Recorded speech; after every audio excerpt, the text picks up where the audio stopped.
Want to welcome you here live to the ballpark at Jackson here in Jackson, Tennessee. It is our last game of the night. Scheduled for a 7 p.m. start, and maybe we meant West Coast. I don't know. But we're about to have first pitch here. It's William Carey against the Nighthawks of Thomas. It is the 2 seed against the 7 seed. This is Pool B action. William Carey 30-14 overall. They swept Thomas in the regular season, and Thomas enters this one at 27-22 overall. And we've got our first base runner of the ballgame as Kason Bowie is aboard. Yeah, Kason Bowie hit by a pitch, and Andrew Shira, I think, was thinking that Bowie had leaned out over the plate for that one, but pegged him right in the back, and now Riley Bogert up to the plate. He'll be followed by Max Pickert, Gene Checo, JT Watley, Mike Sowers, Gabe Tefelsky, Easton Willis, and Brady Lawhon. And batting lineup for the Thomas Nighthawks.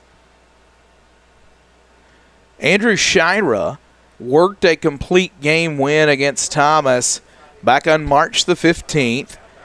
He struck out 3 and only walked 1. He did give up 9 hits, but scattered them, was able to limit the damage. He'll get out his first out there as he'll field it himself and throw over.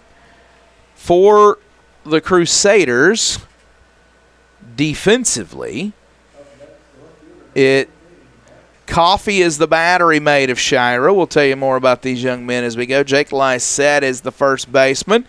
Laird at second, Thomas at short, Stinson at third, left to right. In the outfield is Hendon, Williams, and Garrity. Shira delivers to Max Pickert. Andrew Shira, second-team All-Conference pitcher.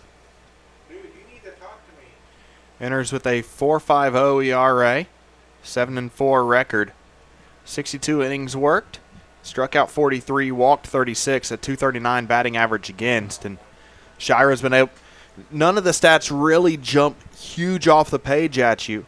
That 239 batting average against for a starter is really, really good number. But he doesn't necessarily blow you away with any of those numbers. But he's just a really good, really efficient pitcher who gets the timely pitch time and time again. And that hit him square in the head. Yeah, Shira with some control issues right off the beginning of this one. A couple of guys aboard without having to swing the bat. So Gene Checo comes up, the designated hitter. 2 on, 1 out.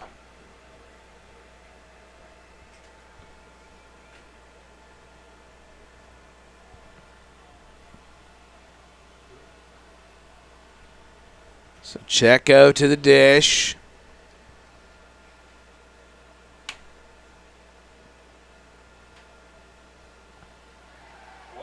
And it gets away from the catcher. Thomas with runners at second and third here. Wild pitch there, and Shira struggling here in the early stages to even just find it on the mound. Certainly has the ability to. Just got to find, as Rookie of the Year says, the have to. Checo awaits. Swings deep right center field. That's to the track. It'll get a run home and advance another runner to third. So it's 1-0 Thomas. 2 away and a runner on third. Now cashing in the couple hit batsmen and able to bring in a run. Now JT Watley trying to add to it. This might be our best uniform matchup of the day. Yeah. Both of these really strong uniforms. Good clean look, both teams.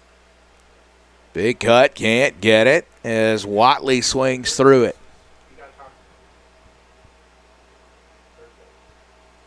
Faulkner with really strong uniforms. Blue Mountains. If the numbers were a bit more visible, I would like them a lot more than I do. I love the point baby blue. Yeah. I thought the Loyola, like cream or gold, I like that one. Yeah, that's that's a good always look. one of my favorites. That's a good look. Bruton Parker not qualifying for the tournament robs me of seeing a couple of my favorite uniforms. I really like their uniform set. Yeah. They have a really good one there. That one swung on, driven deep left field, over the blue monster and deep into the West Tennessee night. A 2-run shot for J.T. Watley that was an absolute no-doubter. 3-0 now. Watley just absolutely crushed that thing. The only question was it going to remain fair? And it held around the pole enough, and nothing felt fair about that swing. No. That thing, that was a shot. There's, for those of you who haven't watched any of the rest of the tournament, the dimensions on this field, it's 310 to left, down the left field line, which is in a little tighter. But there is a wall called the Blue Monster that is out in left field. It is a high wall, every bit of 20 feet, and it has robbed multiple home runs today. That ball was a no-doubter. It cleared the foul pole. It was a shot. Yeah, J.T. Watley, his 8th home run of the season. That leads the Nighthawks. And a huge spot, and now you've gotten Andrew Shira early. Mike Sowers is the man at the plate. A 2-2 count on him. Shira trying to get out of it. Just misses there. Full count. Payoff pitch forthcoming. Shira gets the sign. Delivers. That one fouled away.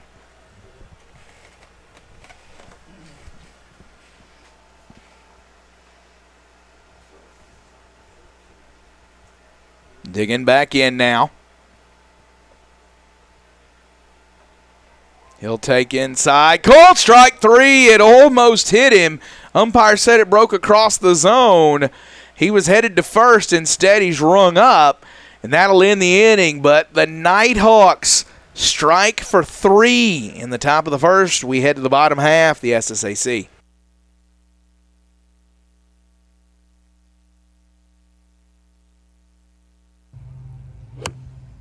The SSAC is about leadership, teamwork, achievement, community, initiative, ambition, well-being, adaptability, sportsmanship, trust, integrity, gratitude, confidence, health, self-discipline, friendship, openness, growth, connection, courage, tradition. collaboration. The SSAC is about vision.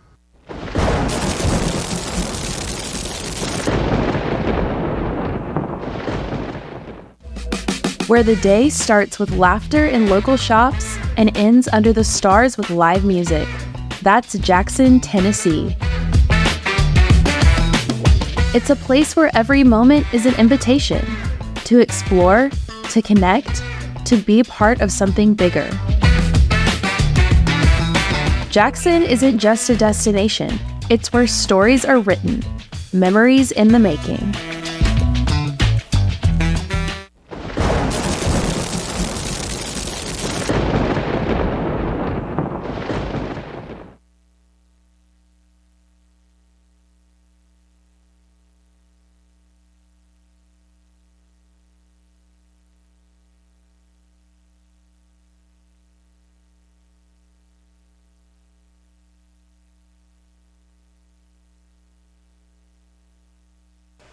R.J. Stinson is leading it off for William Carey. We'll talk to you about this lineup in just a moment. First, let's talk about the man on the mound, Tanner Reed.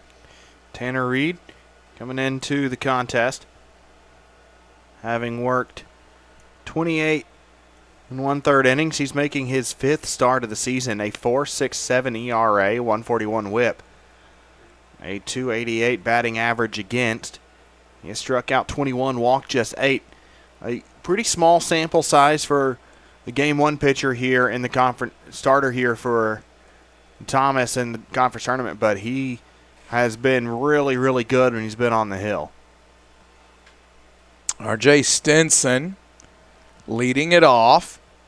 Bridley Thomas will bat second. Jake Lysette bats third. Preston Ratliff is the cleanup hitter. Bailey Hendon batting fifth. The catcher, Braden Coffey, is the 6-hole hitter. The 7 spot belongs to Billy Garrity. The 8-hole goes to the center fielder, Jared Williams. The 9-hole goes to Jared Williams. I apologize. The 8-hole goes to Caleb Laird, the second baseman. So Jared Williams batting ninth, and R.J. Stinson trying to make something happen on his first at bat, and he's throwing at it first. Yeah, really tough play. Well stuck with by the third baseman, Easton Willis. It's a tough ball to get to initially. It looked like he may have gotten a bad read. He corrected perfectly and able to beat Stinson by about a half step at most. That ball fouled back, way out of play, off the bat of Thomas.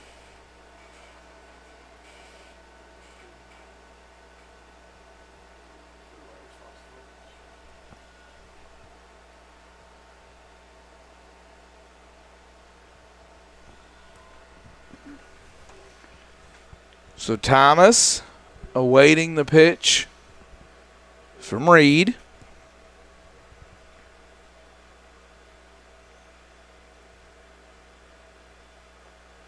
He'll take for a strike.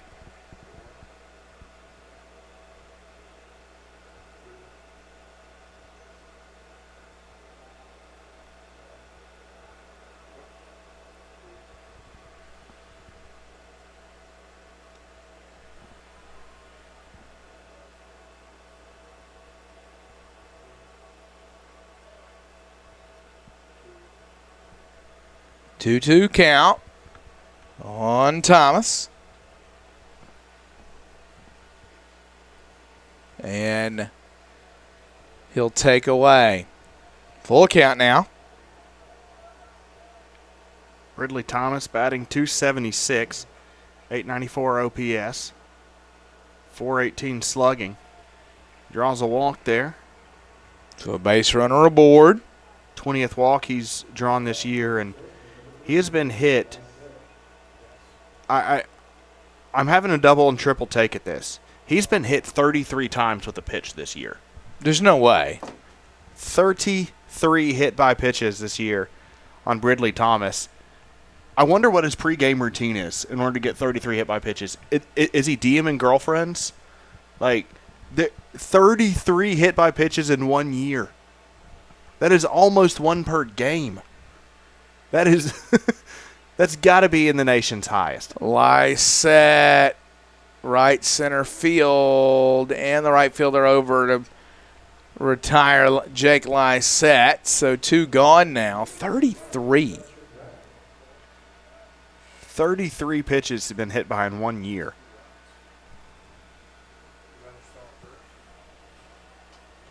What's your what's your guy? It's one of your favorite internet bits. Scott, what's his face? Oh, Scott Sterling. Yeah, this is a Scott Sterling moment. There's a single to left. Yeah, good cut by Ratliff there. Cuts it in the left field, and Carey trying to get something going with 2 outs. Bailey Hendon to the dish, representing the tying run.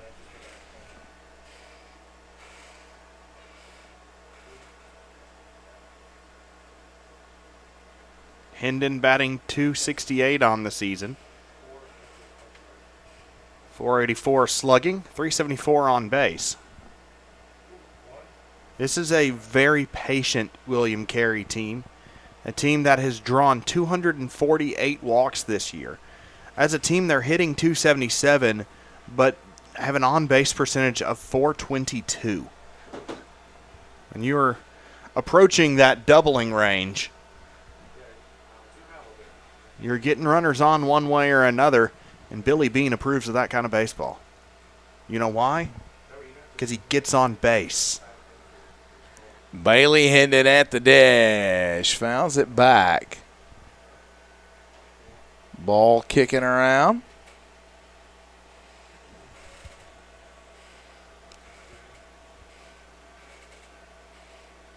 Ball and a strike.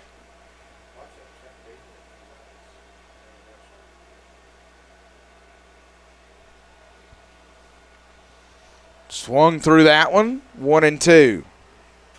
Big swing there from Hendon. Trying to tie it up.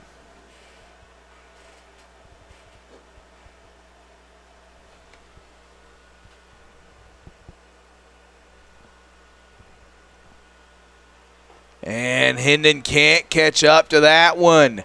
William Carey will leave 2 aboard. Thomas leads 3-0. Let's go to the second.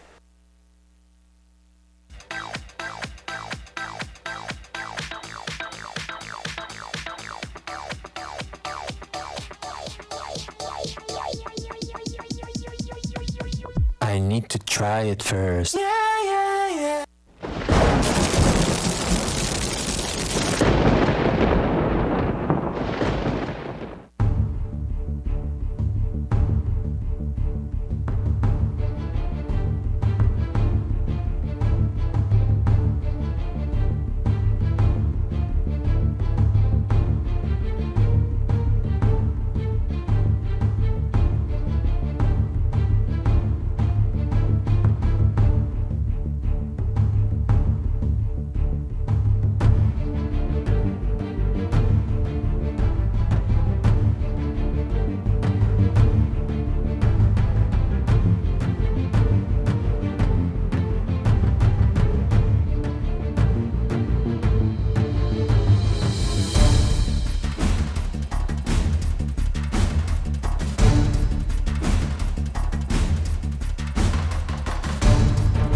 Gabe Tefelsky leading off from Hernando High School.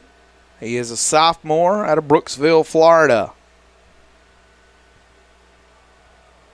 And he'll take a couple of pitches there, and he's ahead 2-0.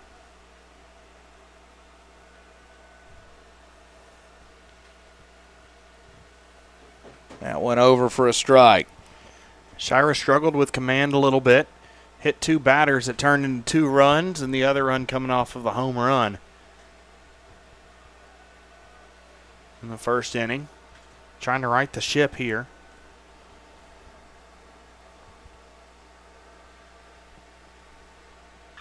That one ripped to the third baseman, R.J. Stinson. Plays the hop. Throws him out. A good play by Stinson. A high hop there to get Tefelsky out. So third baseman Easton Willis up to the plate now. Willis batting .245 on the season, making his 27th start, .319 slugging, .377 on base. That one taken away by Willis. 1-0 count.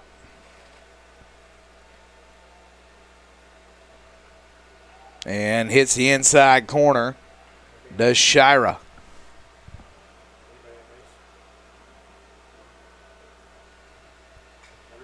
Well hit, left center field, but an easy play for Williams. Yeah, off the bat, that looked really, really good. Just died out there in center field. Williams able to get underneath it with plenty of time.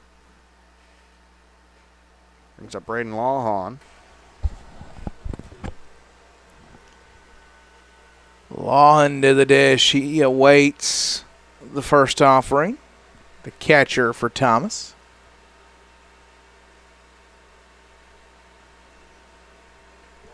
That one's over for a strike.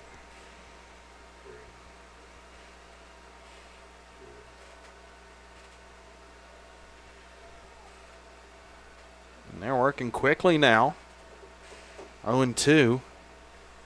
Shire in a rocking chair right now. Grounder to the shortstop. Stays down on it. Flips it over to first. And a nice job by Jake Lysette to pick that ball out of the dirt. It's a quick and easy inning. 3-0 Thomas. Let's go to the bottom of the second in the SSAC Baseball Championships. The BallGame Blitz Sports Network by Worthy Road Studios. With over 750,000 views in 2022, we are where you need to advertise. Please subscribe to our Worthy Road Studios YouTube channel and join the other 4,000 subscribers watching local sports. The Jackson Rockabilly, Union and Bethel Universities, USJ, TCA, JCS, and Peabody. Our multi-camera broadcasts include slow motion instant replay, on-screen scoreboard and graphics, and professional announcers. Thanks to the sponsors who make it all possible. BallGame Blitz Sports Network by Worthy Road Studios, the premier sports broadcast network in West Tennessee.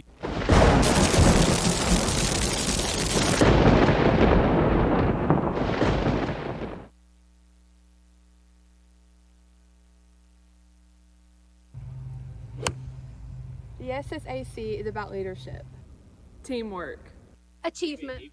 Community. Initiative. Ambition.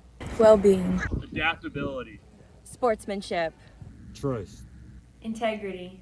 gratitude, confidence, health, self-discipline, friendship, openness, growth, connection, courage, tradition, collaboration. The SSAC is about vision.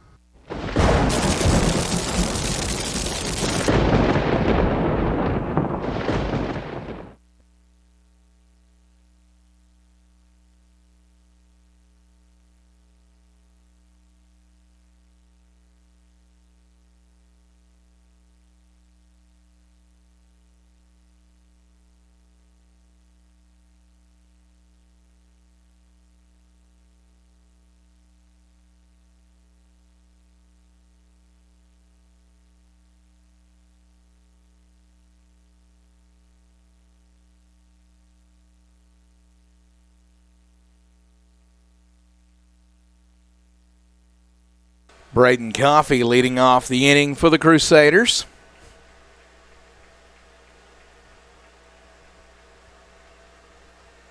That one over for a strike.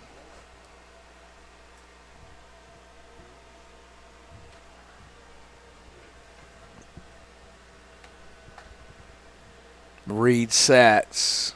Pearson fires, fouled away.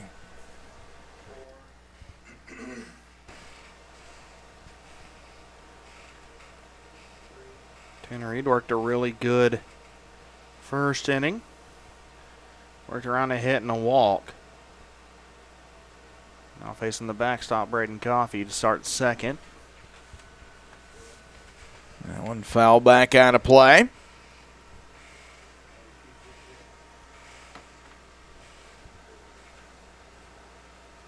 Coffey back in. Louisville slugger hanging behind his shoulder. And he'll take there, 1-2.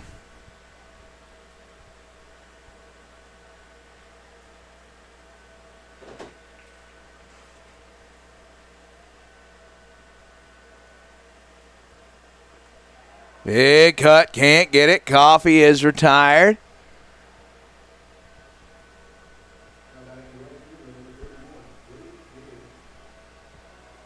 Now Billy Garrity to the dish.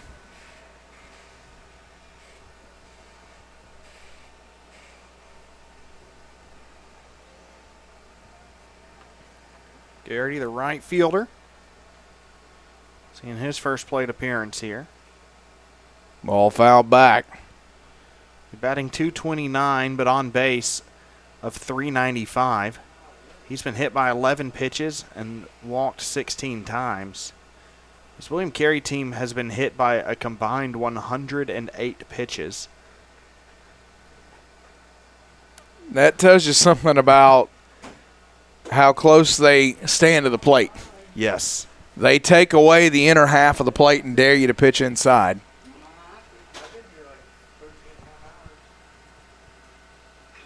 That one ripped through the right side, a base hit for Billy Garrity. Yeah, good cut there. Hits it right to right field. Pretty easy work, it seemed like. Although that's a pretty tough thing to do, hitting that sharp on the ground. Caleb Laird to the dish.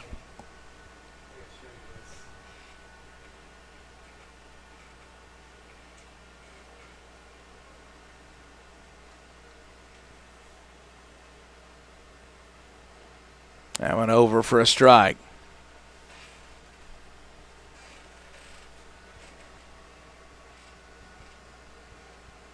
Laird batting .273, making his 24th start, .318 slugging, .359 on base. Fouled away.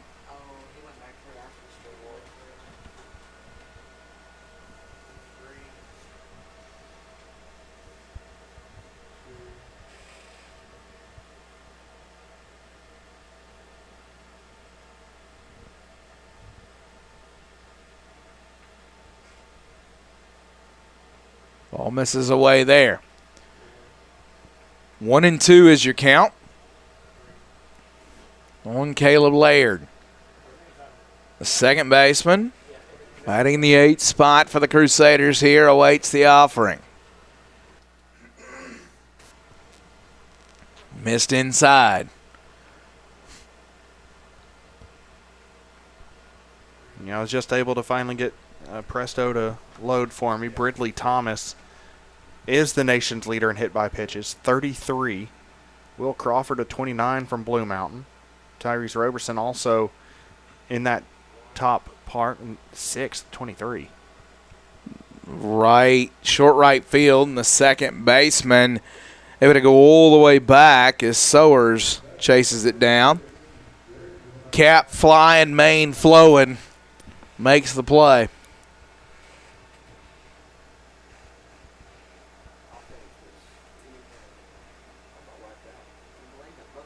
That'll get Williams to the dish, the center fielder, the 9-hole hitter.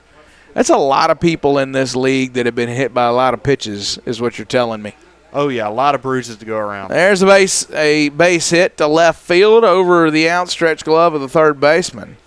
So first and second here, and back to the top of the order, and a dangerous customer in R.J. Stinson. Yeah, Stinson has been carrying the water offensively for the Crusaders this season. R.J. Stinson, a .419 batting average, which is far and away above the team average of .277. He's got 67 hits, 43 RBIs. Only bested by Jake Lysette in that category. He's got 8 home runs, which is second best on the team. Slugging .644, which is the best on the team. .555 on base, also best on the team. Yeah, he's been a really good player in this league for a really long time.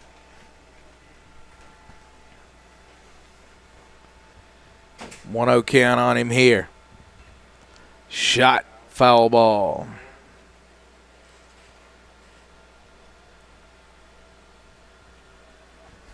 Watch the coach from Thomas get up, field the ball with his clipboard, and flip it to whoever was next to him.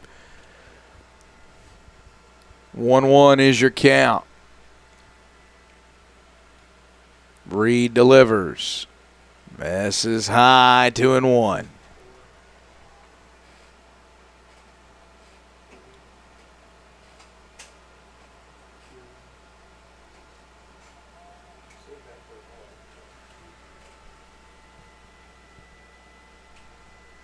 A little more deliberate pace from Reed here. Stinson flares it foul, out of play.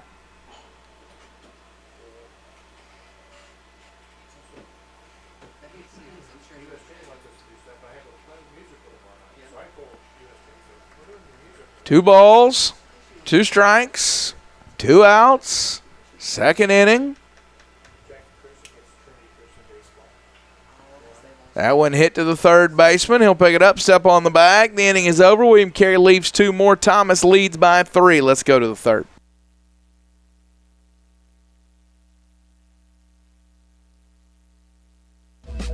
Where the day starts with laughter in local shops and ends under the stars with live music. That's Jackson, Tennessee. It's a place where every moment is an invitation to explore, to connect, to be part of something bigger. Jackson isn't just a destination, it's where stories are written, memories in the making.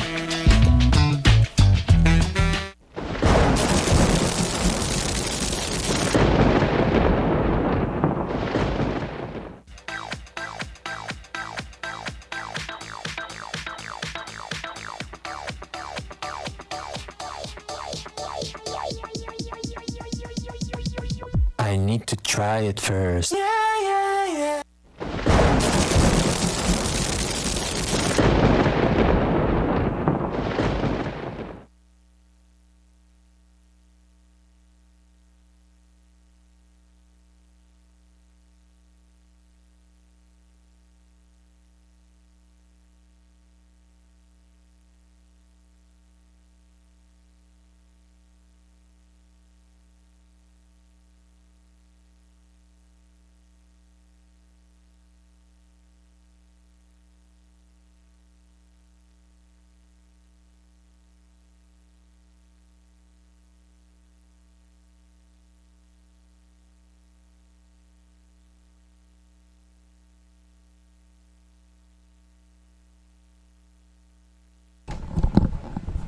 First pitch misses to Kason Bowie.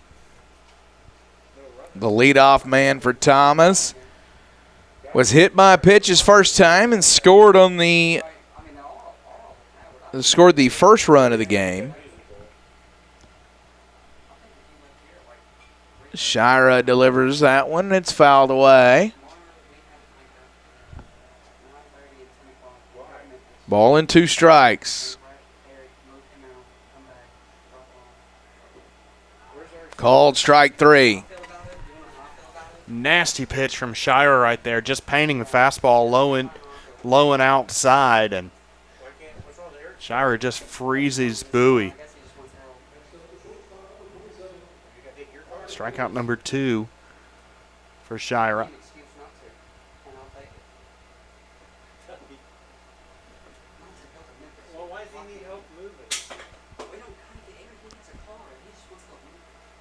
That one bounces up there. Borgert. He was also hit by a pitch his first time.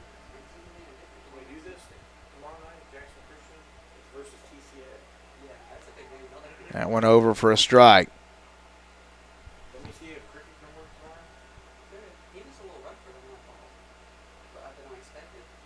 That one bounces up there.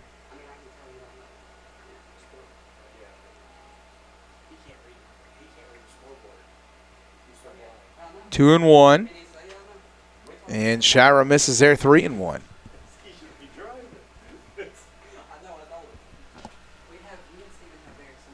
Three balls and a strike. That one misses inside, and it's a 4-pitch walk. Borger to head down to first base. Yeah, unlucky break there for Shira. Threw a couple really good-looking pitches. Just misses on the last one there. Missed a little bit inside. Pickert to the dish. It was the free passes that Thomas was able to capitalize on for 2 of their 3 runs that have them in the lead. The other one, just an absolute, just a blast to left field. Yeah, it well over the blue monster out there in left.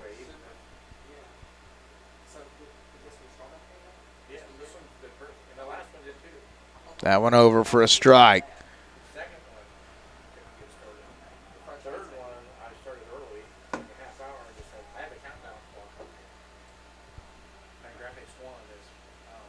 Time called.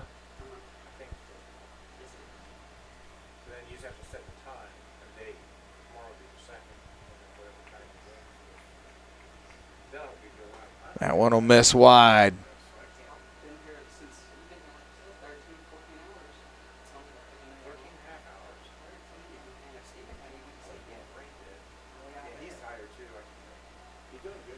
Two balls and a strike. Shiro throws over to first and back safely. Is Borg ready to try to advance the runner here is Pickard. He shows bunt, pulls back.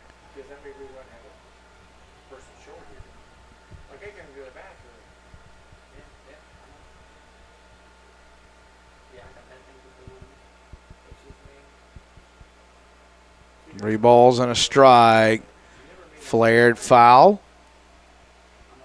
Stinson just ran out of territory to try and make a play on that one.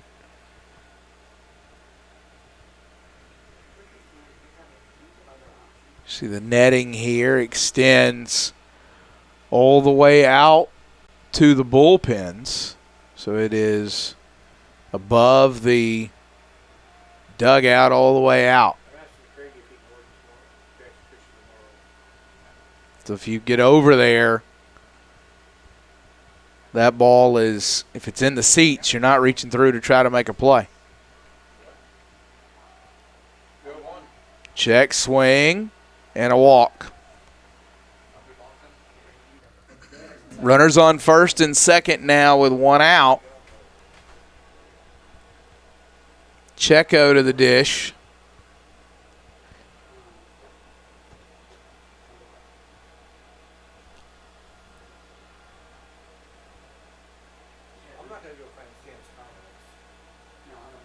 Checo awaits. Shira delivers. He did not go, so he'll go to first. They say check swing, hit by pitch. William Carey does not agree.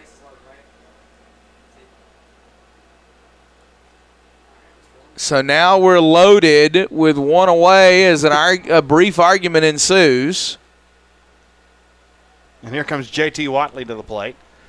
So here's J.T. Watley, who has destroyed one baseball tonight.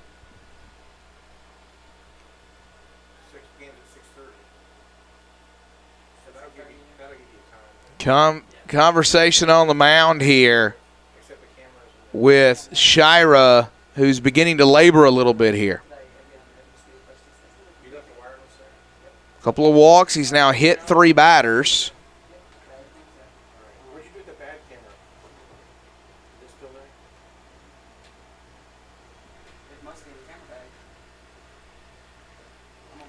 So Eric Eber's out to talk to Andrew Shira. Eber's the pitching coach in his 5th season. A very, very experienced William Carey pitching staff. Don't have to go much farther than Bobby Halford for that. 1,300 career wins for Halford in his 39th season. Foul ball out of play from Watley. He has been at William Carey since the 1976-1977 school year. Wow. Watley swings through that one, so Shira is quickly ahead of Watley 0-2. This would be a massive get here for Shira if he can retire Watley. And he'll miss away 1-2. That's one of the things about Shira you've seen throughout, that he really hasn't been rattled. He's still been pitching what he's had to pitch. His rhythm hasn't really changed. And although he's been in the soup a little bit today, he's remained pretty even-keeled throughout. 2 balls, 2 strikes, 1 away here. Bases loaded. Watley awaits. And now a full count. Nowhere to put Watley. He got ahead 0-2. Couldn't get him to chase. Now a payoff pitch coming. Watley fouls it off, and he'll live to see another pitch.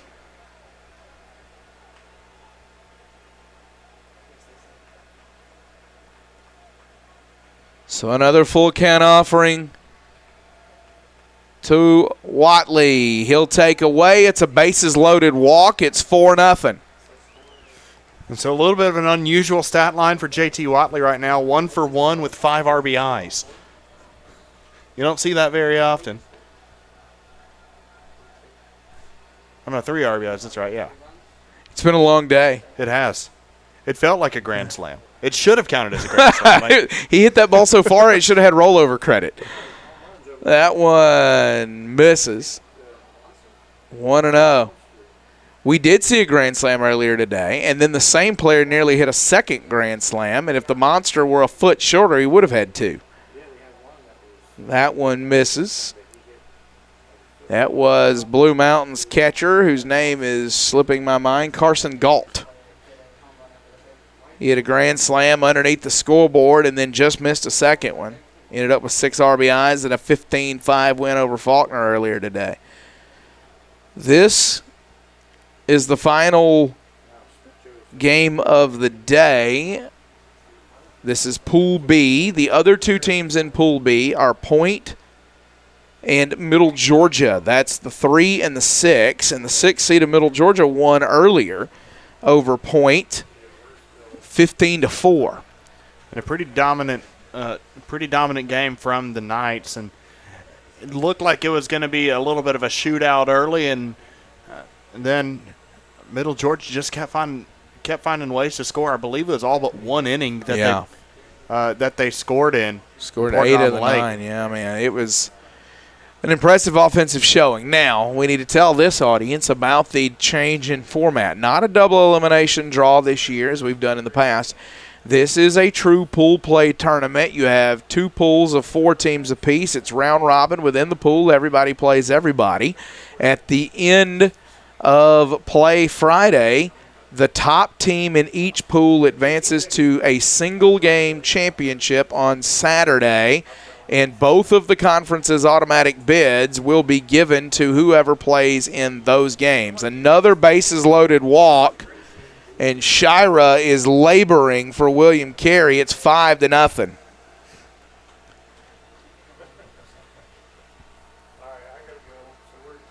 So Bobby Halford will come out, and that's going to be it for Shira. So William Carey runs Shira out there. He goes 2 1/3, and the guys on base all belong to him, so we can't close the book yet. We'll tell you about the new pitcher when we come back. SSAC Baseball Championship.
Back here live, SSAC Baseball Championship. And Luke Lysette is the new pitcher for William Carey.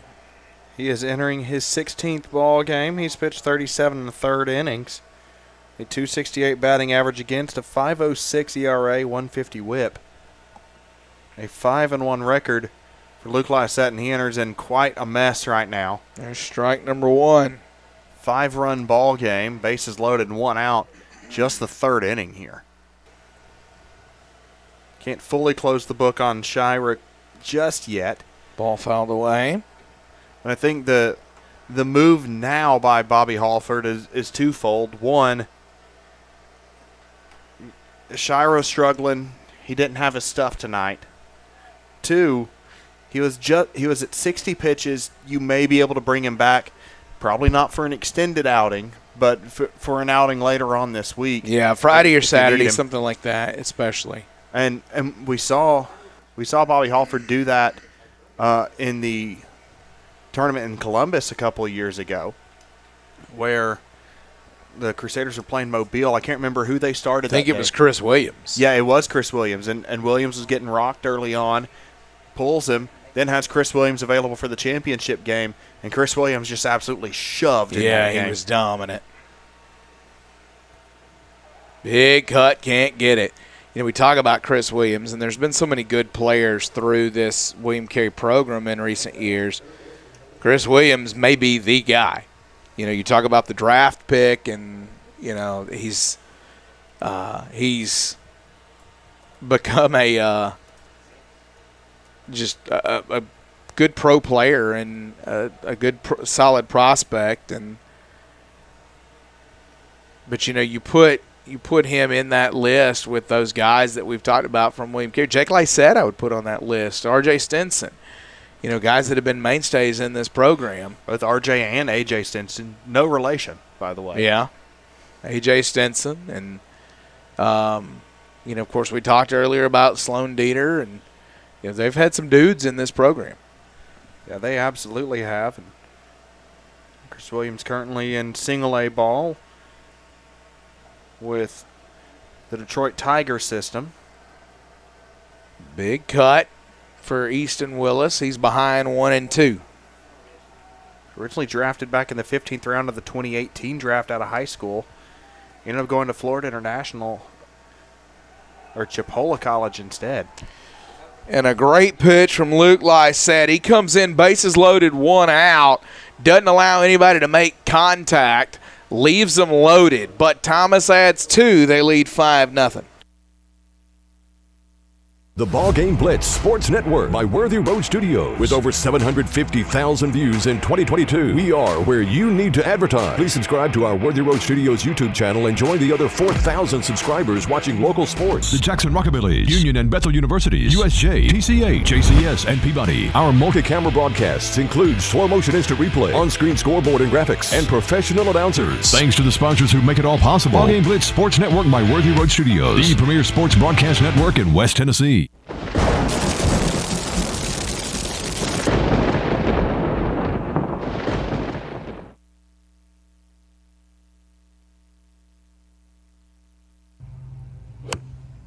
The SSAC is about leadership, Teamwork. Achievement. Community. Initiative. Ambition. Well-being. Adaptability. Sportsmanship. Trust. Integrity. Gratitude. Confidence. Health. Self-discipline. Friendship. Openness. Growth. connection, Courage. tradition. Collaboration. The SSAC is about vision.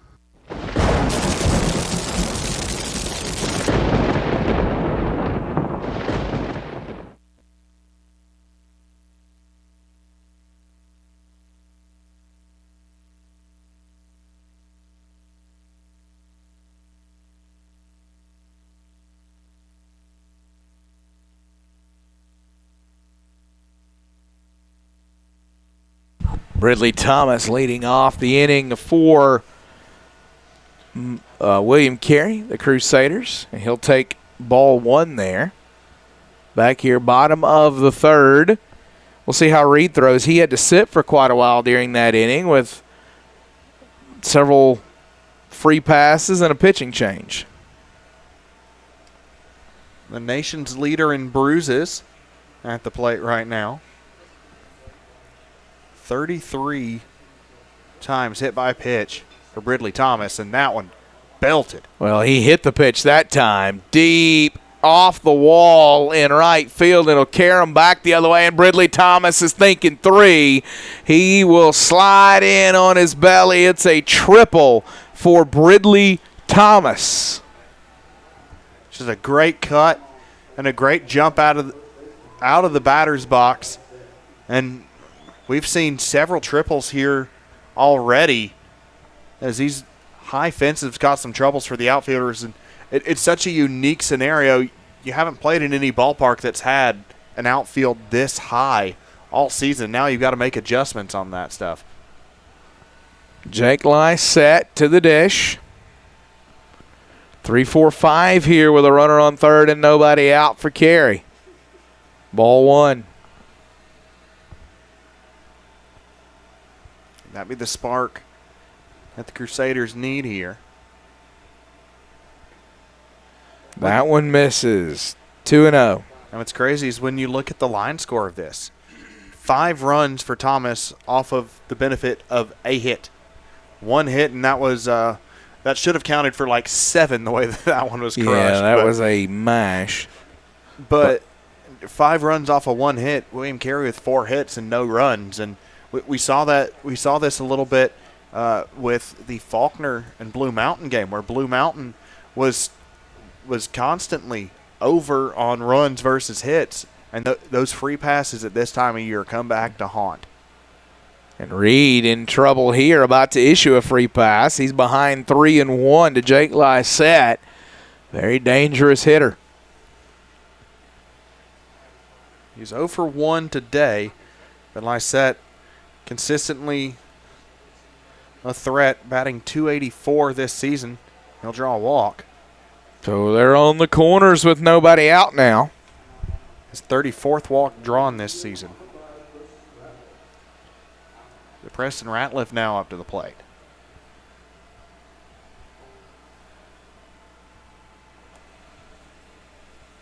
First and third, nobody out. Preston Ratliff awaits.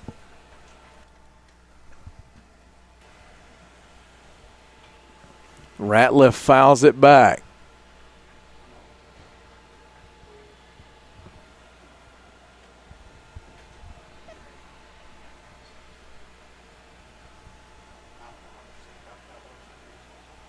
Reed 45 pitches in, trying to get through the third here.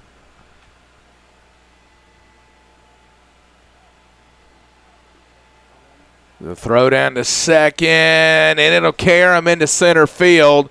The run will score, and now Lysette will advance to third. It's a 5-1 ball game with a runner on third. Yeah, it looked originally like a little bit of a delayed double steal, with Bridley Thomas awaiting, but Thomas decided not to go, saw the ball kick out into the outfield, and took off. So the throwing error will result in the run.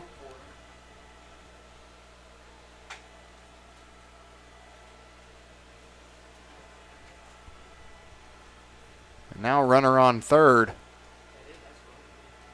Still nobody out and 1 across. That one slicing right center, long run, and it burned him. That's down up against the center field fence. It's a double, and it's 5-2. Preston Ratliff comes through for the Crusaders. That good cut by Ratliff, and we've seen the center fielders throughout the day playing a lot more shallow than you're used to. And that one just got over his head. And despite a really good effort by Gabe Tefelsky, couldn't get there. And William Carey cooking right now.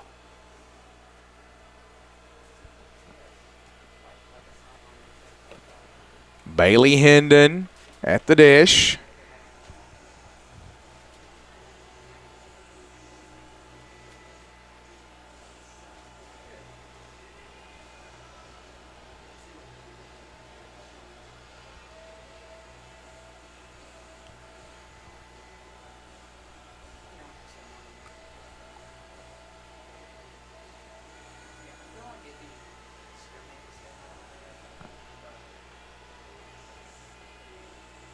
Umpire will go break up the mound conference.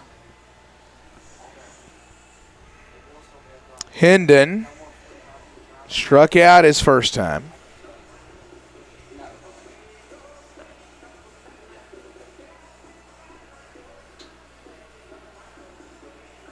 We have Winnie the Pooh doing the Cotton Eye Joe dance on the video board.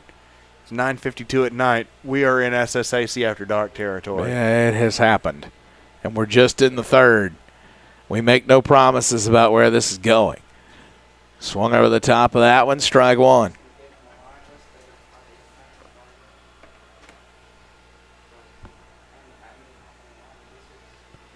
Reed will get the sign. Rip right field down the line, fair ball into the corner. That's going to get a run home and make it 5-3. It's back-to-back doubles for William Carey, and they're in business here. Another great cut down the line. Bailey Hendon able to trade places, and we've got a brand new ball game now. Tying run coming up to the plate. Braden Coffey to the dish.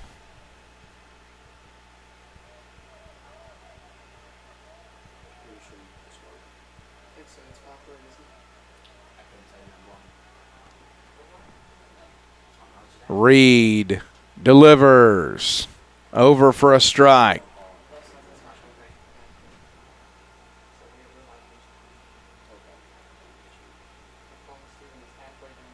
A 1 count. William Carey learned earlier today that it is receiving one of the opening round host bids. One of 10 sites selected for that, so William Carey knows they'll still be playing. And there are also only one of 10 teams that knows exactly where they're going for it. Yeah. Obviously, teams have some feelings, have some hunches about where they go. You can do a little bit of process of elimination for some places. I would be stunned to see any other SSAC team sent down to Hattiesburg. Yeah. You can probably chalk out any of those opponents. But William Carey with the luxury of knowing that they will be staying in Hattiesburg and playing on their own field. There's a single to right, and you got runners on the corners now.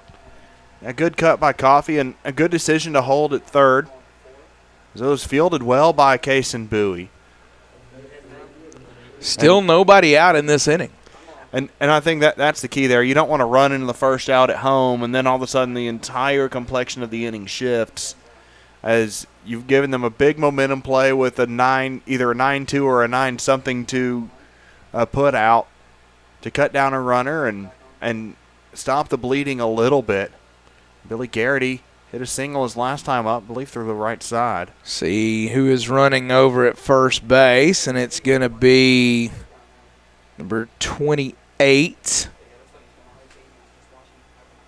Little is running. That's Ty Little. Courtesy running for the catcher, Coffey. Billy Garrity awaits. There goes Ty Little. He'll slide in. And a stolen base. So now they're at second and third with nobody out. Carey bringing the pressure. Loosening happening in the Thomas bullpen, and now the reliever throwing more quickly. I like the dice roll of stealing the base there. Obviously, you don't want to run into the out, but you've seen some chaos earlier in the game. Yeah, and you got a runner at third. You're really daring them to throw. Fly ball deep left field, caught at the track. The runners will tag, or at least the lead runner will tag and score. It's 5-4. The trail runner stays at second. Billy Garrity does the job there. Bring up Caleb Laird, and with one out, it's a one-run ball game. I'd imagine you'd keep swinging away here, but there's a little bit you can do if you want to try and manufacture this run a little bit too. I doubt you'd want to give Thomas that lifeline though and just give away the out with it not giving a run in. That one chopped into the dirt. Fielded, no. Can't get there. It's a long run to get there, and he couldn't field it, and I think it's an infield hit. It's the way I would score it. They go with the error.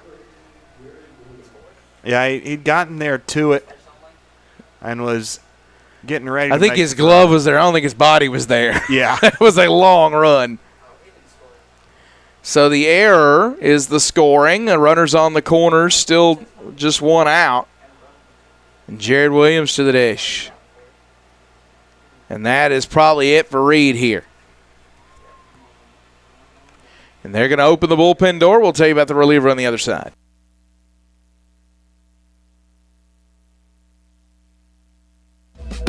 Where the day starts with laughter in local shops and ends under the stars with live music. That's Jackson, Tennessee. It's a place where every moment is an invitation to explore, to connect, to be part of something bigger. Jackson isn't just a destination. It's where stories are written, memories in the making.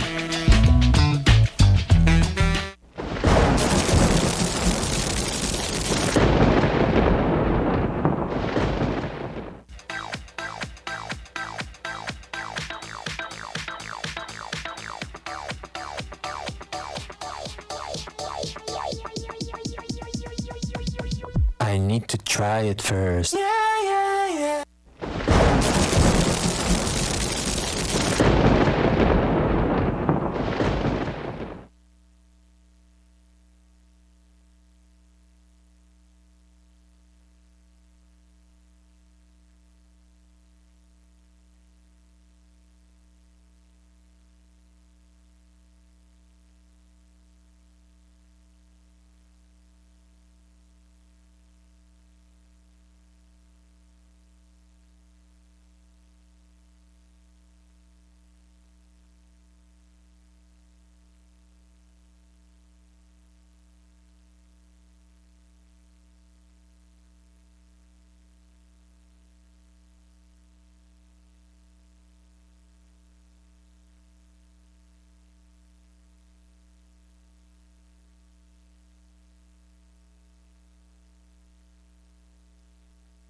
Back here live, ballpark at Jackson. The new pitcher, number 40, Chase Marsh. And there's a flare to right center, and he couldn't come up with it. It's going to be a force out. The center fielder dives into the gap, can't catch it, but Tefelsky pops up and throws out the runner at second because the runner had to freeze, but it's now a tie ball game, 5-5. Just an odd play. The runners had to freeze to see if Tefelsky caught the ball. He dove, had it in his glove, it popped out. The runner from third came home to score. The runner from second was caught in no man's land and got thrown out at second with an 8-6 putout. But now it's a tie ball game, and R.J. Stinson at the plate with a runner on first. And so if you're keeping score at home, that's a fielder's choice to center field. Yeah. You don't see that every day. Well hit ball into the gap.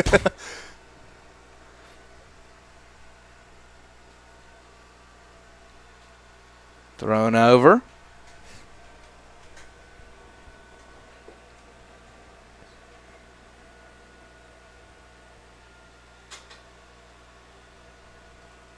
So the new pitcher for Thomas is Chase Marsh, freshman from Eustis, Florida, Mount Dora Christian Academy. Marsh with a 4.83 ERA, 155 WHIP, making his 18th appearance. He's worked 31 2/3 innings. 273 batting average against. He struck out 28, walked 16. Ball and 2 strikes here.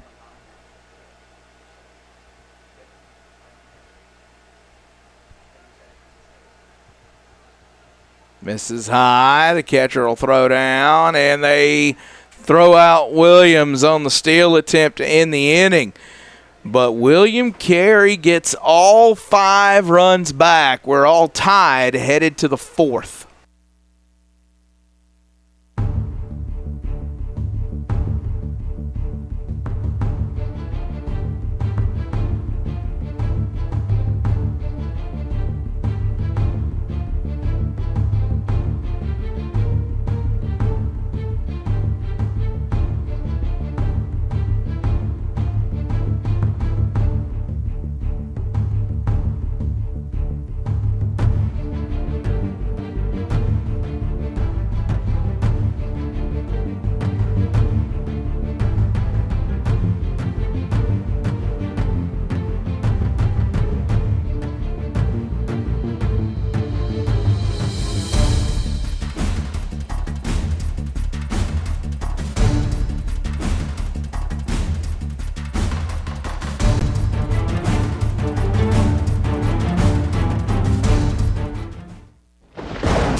Braden Lawhan leading off. And he'll take strike 1. 8-9-1, or rather 9-1-2 due up. Lawhan, Bowie, and Borgert. And Lawhan avoided that pitch 3 times almost. Arms, chest, knee. It nearly got him. Luke Lysette delivers in the dirt. Yeah, Lysette came in and did just an absolute job. Came into a really messy situation. Bases loaded. Able to get a couple strikeouts to get out of it. Lawhan beats that one into the grass. Lysette slides and fires, not in time. Excellent effort, but Lawhan will beat it out. We'll see if they run for him at first. And they will. Gonna have a hard time making out the number here. 18, I think, but I may be wrong. No, 18 is who's leaving. That's Lawhan. It's going to be 19 Hunter Kern. That's it.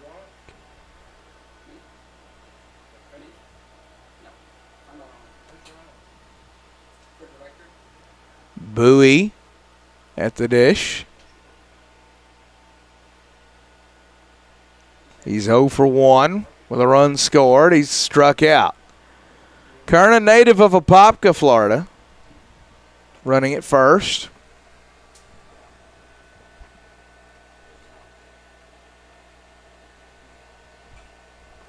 And Bowie will foul that one off.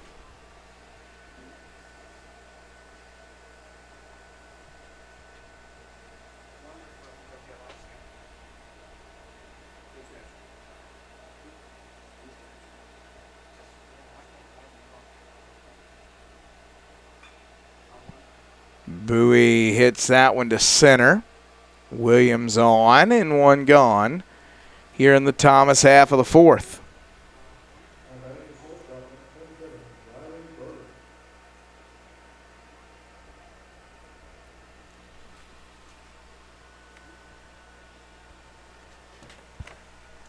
Borgert to the dish here for Thomas.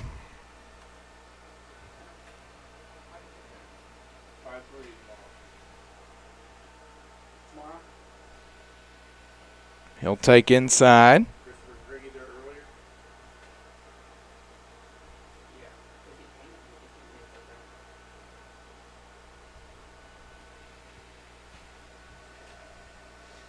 The 1-0 offering.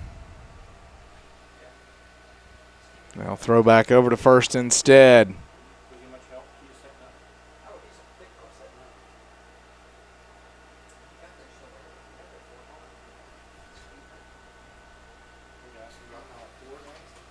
That one will miss inside.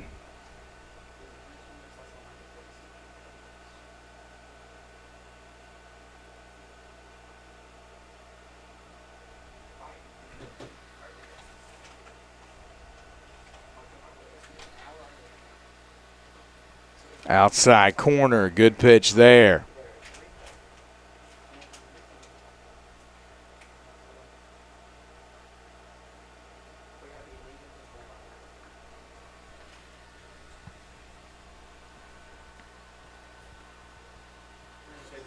Ball thrown back over and back on his belly.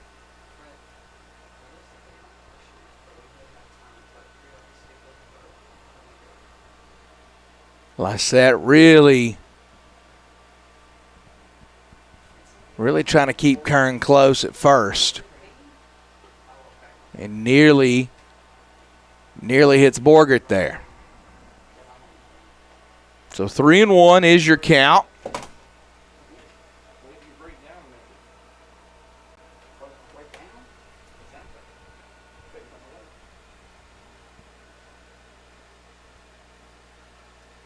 Called strike 2. Borgert back in there now. He was headed to first briefly. Great inside edge pitch there.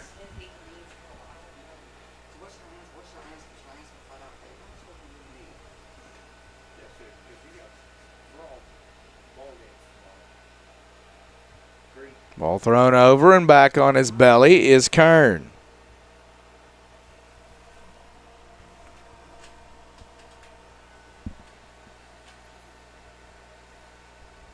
Payoff pitch coming, we think. There goes Kern. That one popped up to the second baseman. It's a double play ball, easy as you want to be, as Kern had the base stolen on 3-2, and you have to swing there. And he popped it up, and that turns into a double play, and Thomas can't do anything in the fourth. The BallGame Blitz Sports Network by Worthy Road Studios. With over 750,000 views in 2022, we are where you need to advertise. Please subscribe to our Worthy Road Studios YouTube channel and join the other 4,000 subscribers watching local sports. The Jackson Rockabilly, Union and Bethel Universities, USJ, TCA, JCS, and Peabody. Our multi-camera broadcasts include slow motion instant replay, on-screen scoreboard and graphics, and professional announcers. Thanks to the sponsors who make it all possible. BallGame Blitz Sports Network by Worthy Road Studios, the premier sports broadcast network in West Tennessee.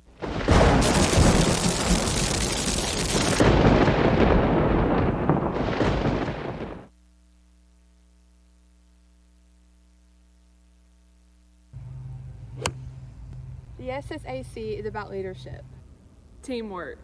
Achievement. Community. Initiative. Ambition. Well-being. Adaptability. Sportsmanship. Trust. Integrity. Gratitude. Confidence. Health.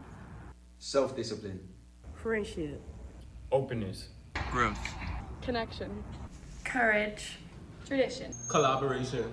The SSAC is about vision.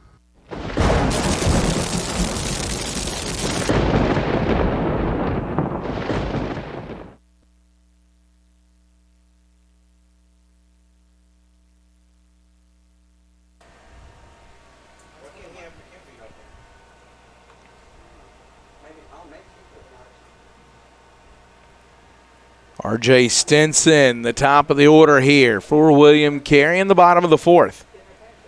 They posted 5 in the third to tie the game at 5-all. Stinson, Thomas, Lysette.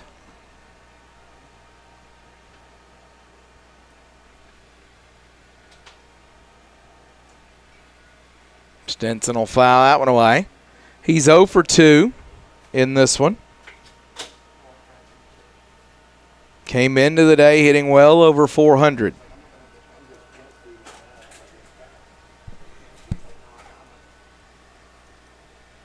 And he'll take inside there.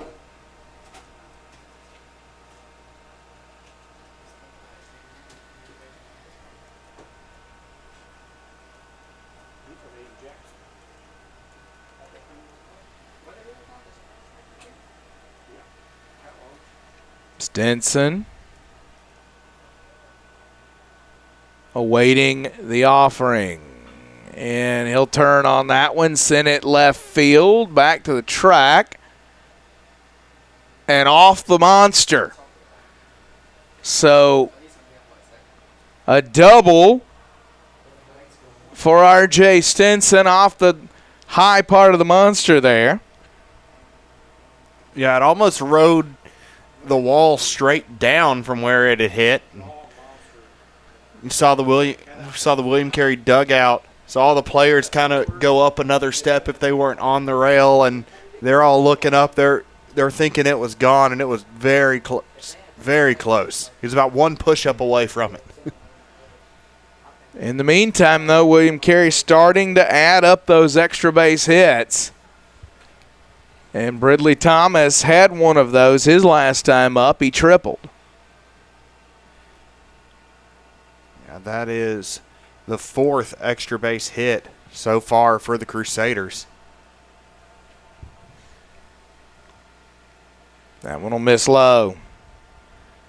His outfield, despite the dimensions being a little bit shorter, plays very big.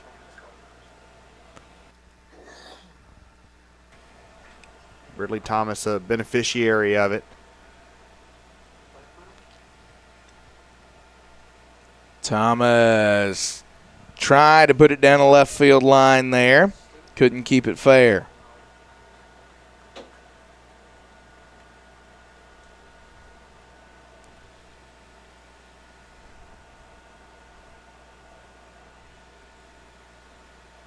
Digging back in now. It's Bridley Thomas.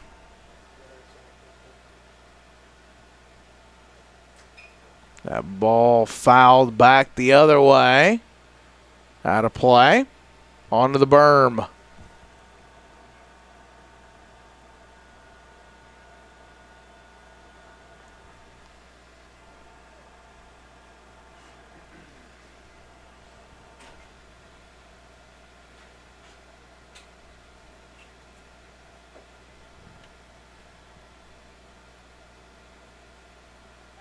Ball misses high there from Marsh.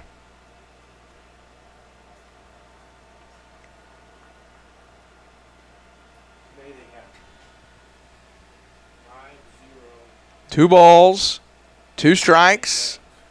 Nobody out, runner on second here. Thomas awaits. He'll chop that one to the first baseman. Pitcher covers.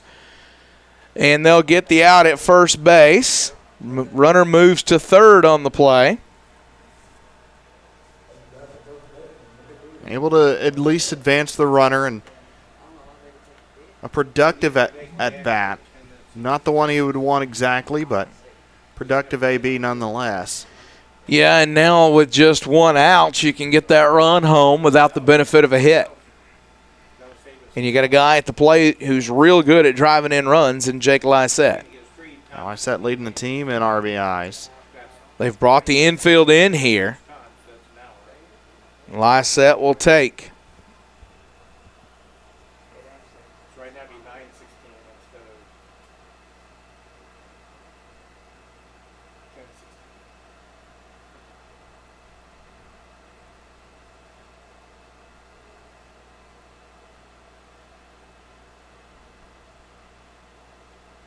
That one over for a strike. Great pitch by Marsh there. 1-1 count. We get going at 10 o'clock in the morning. 4 more ball games. That one, I believe, is Blue Mountain and Loyola, which is a really intriguing ball game. It almost has a national tournament play-in implication to it. Loyola's pretty much already in. Again, there's not too many at larges, so it's hard to say that anybody is fully safe that's anywhere outside the top 15. Loyola just outside that, but they're a team that should be in no matter what. But Blue Mountain, a team that with the win likely sees himself playing in. Pop up, foul territory, shortstop over to make the play, 2 gone. And that's not what you wanted to do if you're William Carey there. You didn't need Lysette to pop up in foul territory. He was going to fly out. You wanted at least deep enough to score or on the ground somewhere where Stinson can run. Right. Now it's going to take something from Ratliff here. Preston Ratliff 2 for 2 on the day. Yeah, it's tough to say. I mean, that win for Blue Mountain over Faulkner is a big one. That's the number 11 team in the country they just beat. If you beat number 16, I mean, that's certainly a resume builder, but I'm with you. I don't know how comfortable I am looking for an at-large. You know, like if you're Blue Mountain, the other thing about that is if Blue Mountain were to beat Loyola tomorrow, they sit at 2-0. Loyola would sit at 1-1. No matter what happens, like so if Faulkner were to beat Mobile and Faulkner's 1-1 and Mobile's 0-2, there is no scenario that or there's almost no scenario that Blue Mountain wouldn't get the spot based on, you know, there is sort of one thin scenario. There's a fly ball to center field. We'll talk more about that here in just a minute. This is the SSAC Baseball Championship.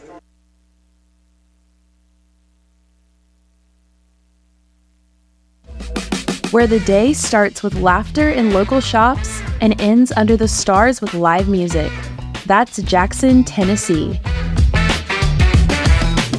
It's a place where every moment is an invitation to explore, to connect, to be part of something bigger. Jackson isn't just a destination. It's where stories are written, memories in the making.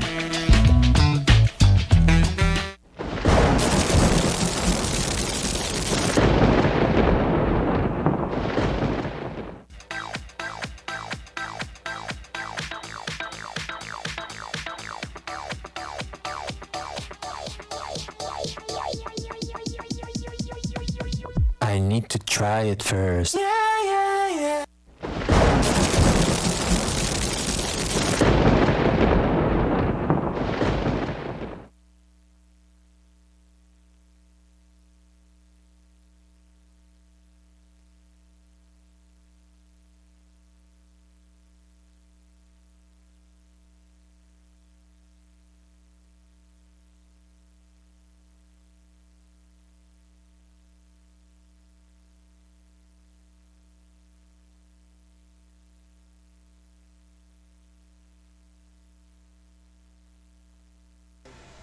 Back here live, the SSAC Baseball Championship. So it's early. It's tough to play out these scenarios, but we're talking about that other pool there, Pool A.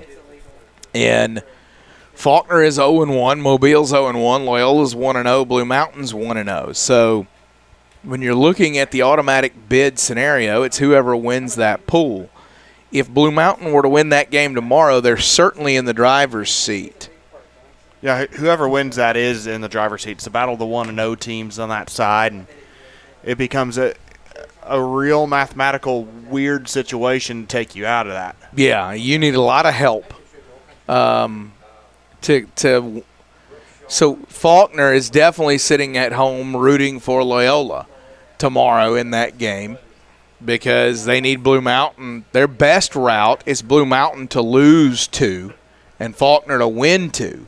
And if you're Mobile, you're in a similar situation. You've got to win both of your games that remain in front of you, but you really need Blue Mountain to beat Loyola. Yeah. Because Loyola won the head-to-head today. And there's a single to left. And then beyond that, it's the runs scored against you amongst the tied teams as well. So Faulkner needing those 15 runs off the ledger, Mobile needing the 9 runs off the ledger. Yeah.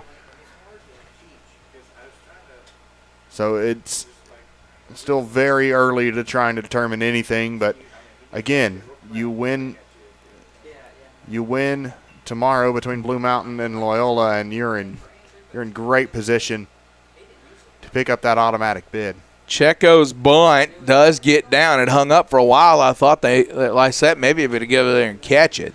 He wasn't, and that will advance Pickert to second base. Runner in scoring position for the Nighthawks here in the top of the fifth.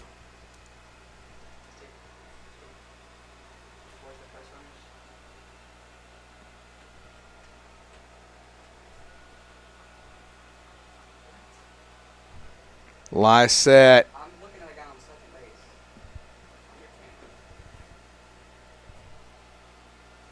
delivers that one over for a strike.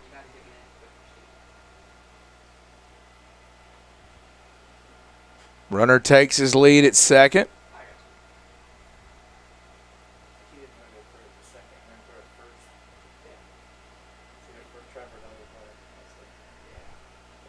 Big cut, can't get it.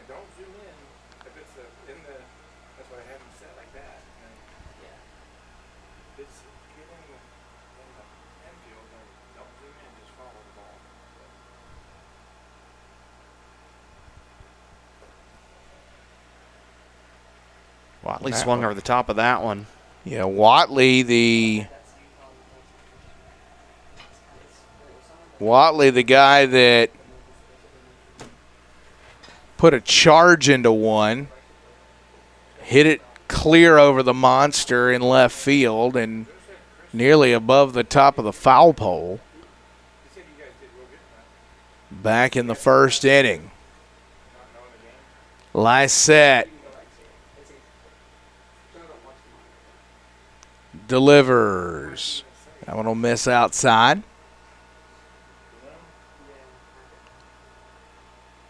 Shout out to our buddy Caleb Hamill out there watching.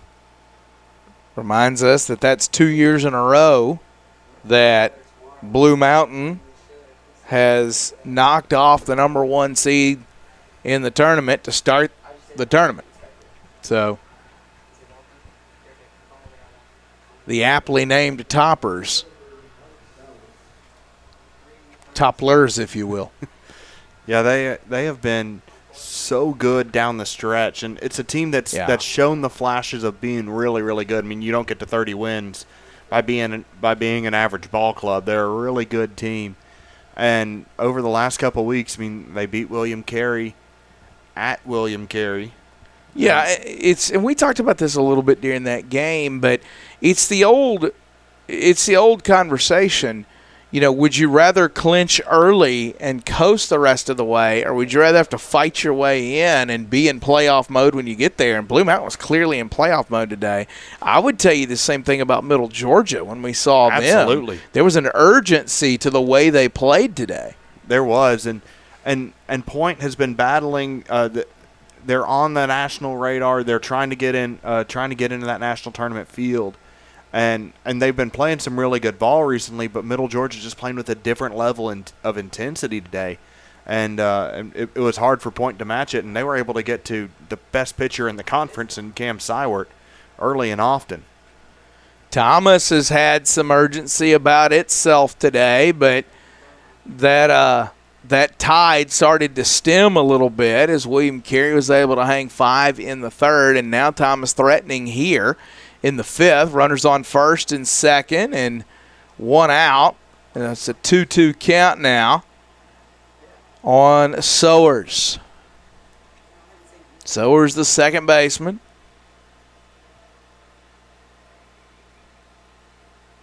Big cut, can't get it. Sowers is retired. So 2 away now. It's going to take a 2-out hit, and it's Tefelsky to the dish.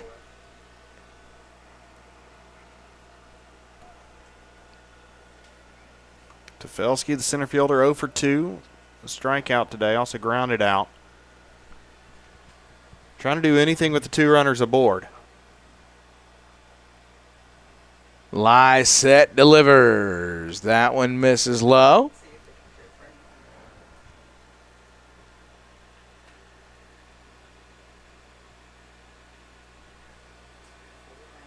1-0 count. Over for a strike, 1-1. Shout out to our buddy Nicholas Finch from the Stillman Athletic Department. Nick will be calling some of the softball action this week. So if you're watching any of the SSAC softball, you'll hear the vocal stylings of our good buddy Nicholas Finch. There's a grounder to third. R.J. Stinson fields the ball, steps on third, ends the inning. Thomas Strands 2. We're still tied, headed to the bottom of the fifth.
The BallGame Blitz Sports Network by Worthy Road Studios. With over 750,000 views in 2022, we are where you need to advertise. Please subscribe to our Worthy Road Studios YouTube channel and join the other 4,000 subscribers watching local sports. The Jackson Rockabilly, Union and Bethel Universities, USJ, TCA, JCS, and Peabody. Our multi-camera broadcasts include slow motion instant replay, on-screen scoreboard and graphics, and professional announcers. Thanks to the sponsors who make it all possible. BallGame Blitz Sports Network by Worthy Road Studios, the premier sports broadcast network in West Tennessee.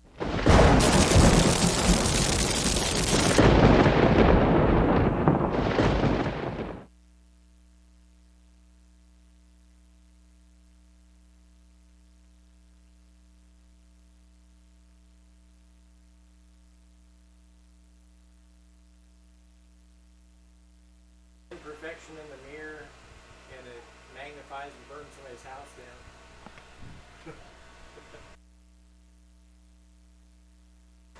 The rest of us had sunlight. No balls and a strike. That one grounded to first base, and they'll say foul ball. Yeah, hit off of Hendon's foot. Hendon 1 for 2 in the game. Run scored and an RBI.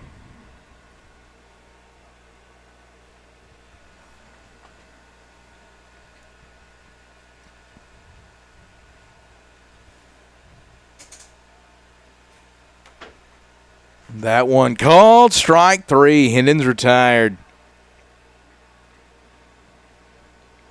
A great pitch on the outside edge. Not much Hendon could have done with it, even if he had swung at it.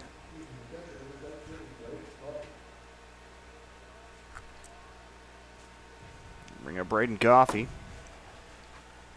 1 for 2 with the strikeout today. Coffey got a base hit his last time, and it's part of that 5-run inning for William Carey. I want to give, while we're doing shout-outs, give a shout-out to our friends from Worthy Road Studios and handling all of the production here today. You see camera angles, the production quality, all those things. That's a credit to our friends at Worthy Road. They've done a fantastic job and gone over a couple hiccups today that no one could have predicted, and they've taken them in stride and done a great job of getting those sorted away and make sure that we don't miss any more action because of just really weird things that no one had ever seen before. So they've done a great job. Braden Coffey awaits. Grounded to the shortstop. Great play, up and firing, and got him. Had to go down to his seat to get the baseball, popped back up and made the play. Excellent play by Borgert. And a great stretch at first over by Watley, and he's had quite a game. A couple walks drawn, that home run, and now a really slick pick over at first.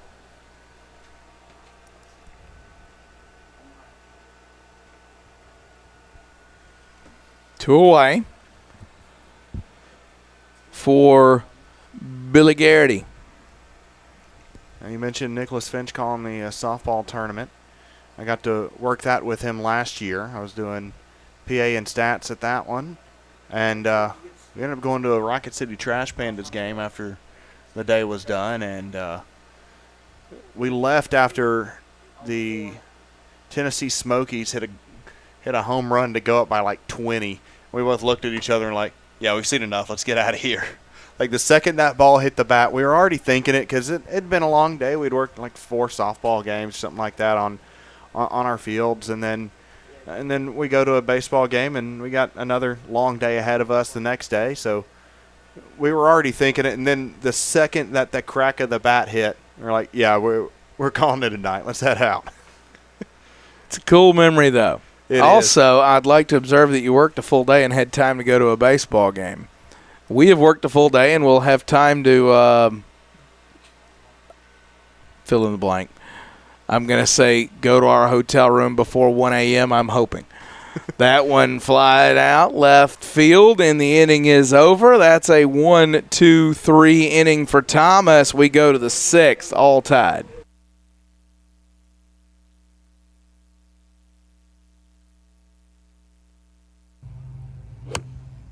The SSAC is about leadership, Teamwork. Achievement. Community. Initiative. Ambition. Well-being. Adaptability. Sportsmanship. Trust. Integrity. Gratitude. Confidence. Health. Self-discipline. Friendship. Openness. Growth. connection, Courage. tradition. Collaboration. The SSAC is about vision.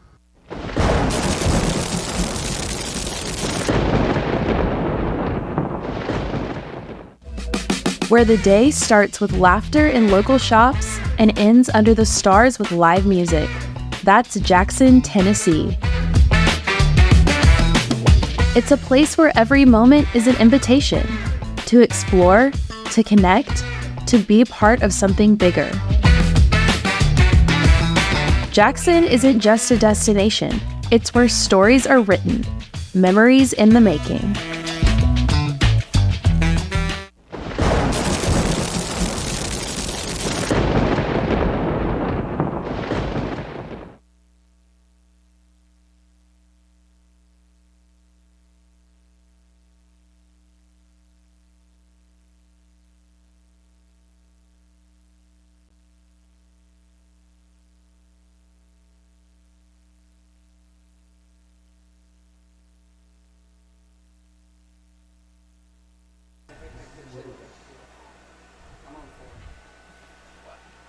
Welcome back to the ballpark at Jackson. 6th inning in the offing here.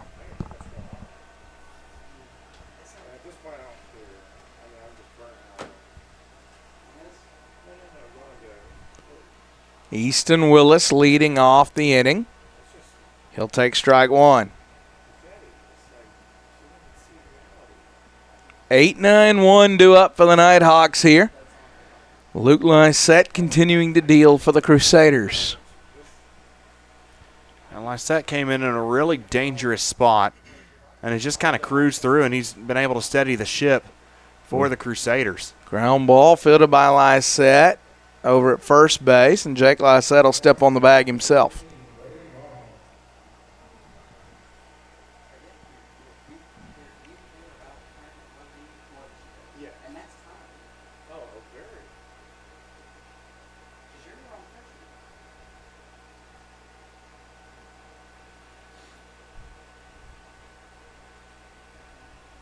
That one will miss high and in.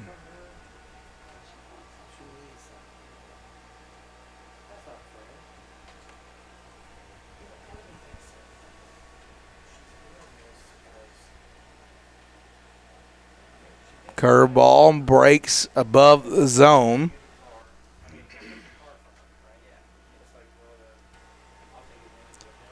So 2-0 here. Misses inside.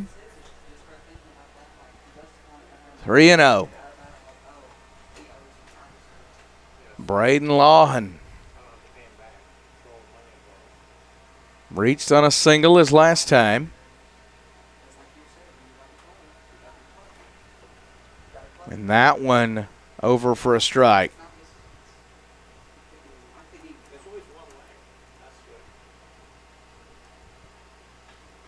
Big cut at that one. Pops it up. Right side.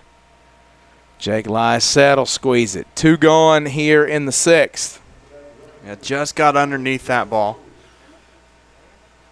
Really good charge into it. Just got the bottom of the baseball and sent it straight up into the sky.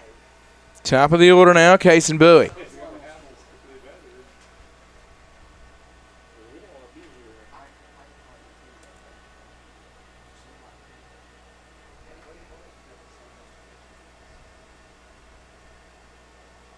Over for a strike.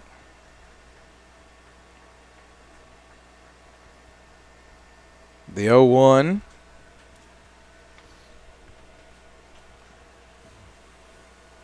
Big cut on that one, 0-2 now.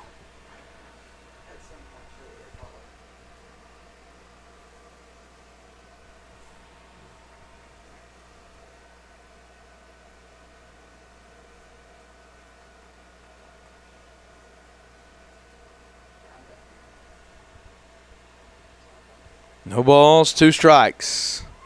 Misses away.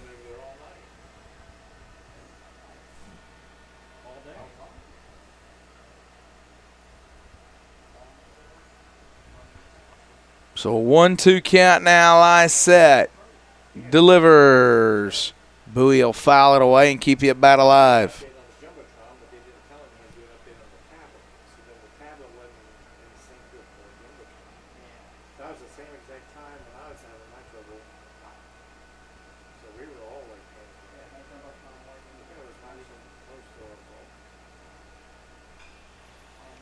Bowie with a big swing, left field, long run, and the left fielder will squeeze it.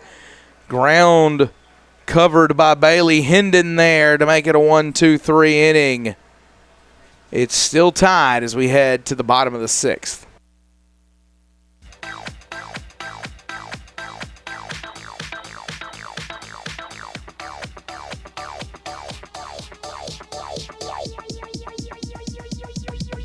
I need to try it first.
Caleb Laird will lead off the bottom of the 6th for William Carey.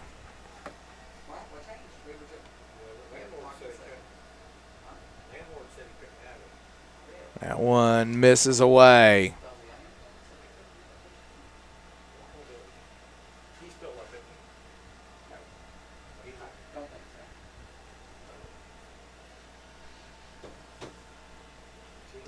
Fouls that one off.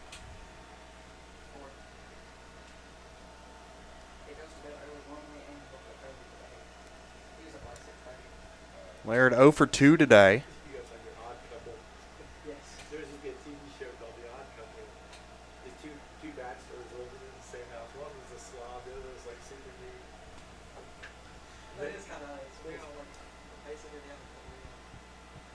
That one will miss away. 2-1.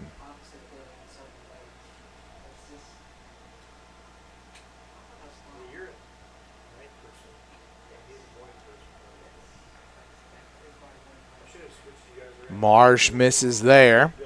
Activity in the Thomas pen.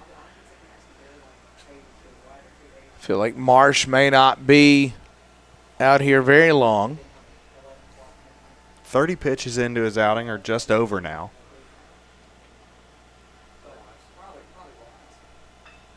That one's sent to left field, and it's a base hit. So a single for Laird. That'll get Jared Williams to the dish.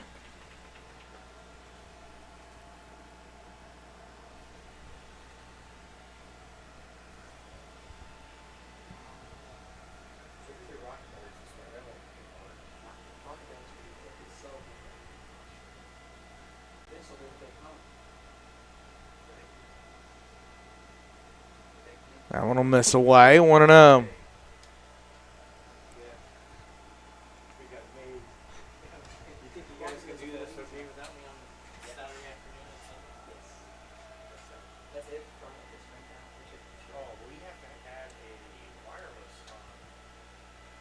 Ball foul back there. 1-1.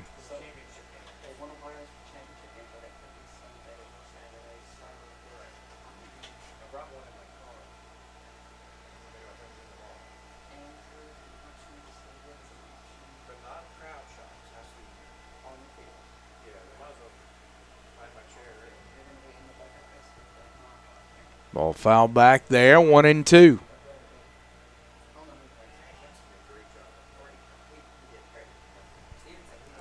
So Jared Williams, the center fielder, 1 for 2 with an RBI. Has a runner at first, trying to find a way to at least move him here.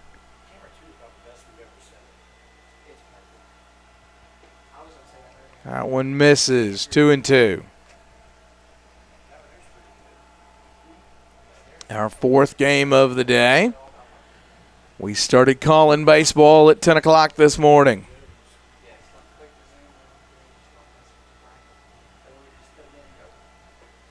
That one swung over, strike 3. Williams is retired. The throw back behind the runner at first, not in time. Yeah, great high fastball from Marsh there. Williams unable to catch up to it. Back to the top of the order in R.J. Stinson, 1 for 3.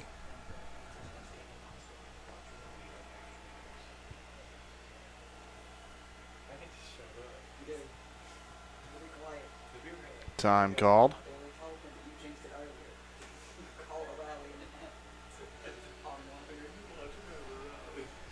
Conversation taking place at the mound here. Want to be very careful in how they handle R.J. Stinson, and I wonder if this is about buying time, and it is. He will not face R.J. Stinson. We've got a pitching change coming. We'll tell you about it on the other side. The BallGame Blitz Sports Network by Worthy Road Studios. With over 750,000 views in 2022, we are where you need to advertise. Please subscribe to our Worthy Road Studios YouTube channel and join the other 4,000 subscribers watching local sports. The Jackson Rockabilly, Union and Bethel Universities, USJ, TCA, JCS, and Peabody. Our multi-camera broadcasts include slow motion instant replay, on-screen scoreboard and graphics, and professional announcers. Thanks to the sponsors who make it all possible. BallGame Blitz Sports Network by Worthy Road Studios, the premier sports broadcast network in West Tennessee.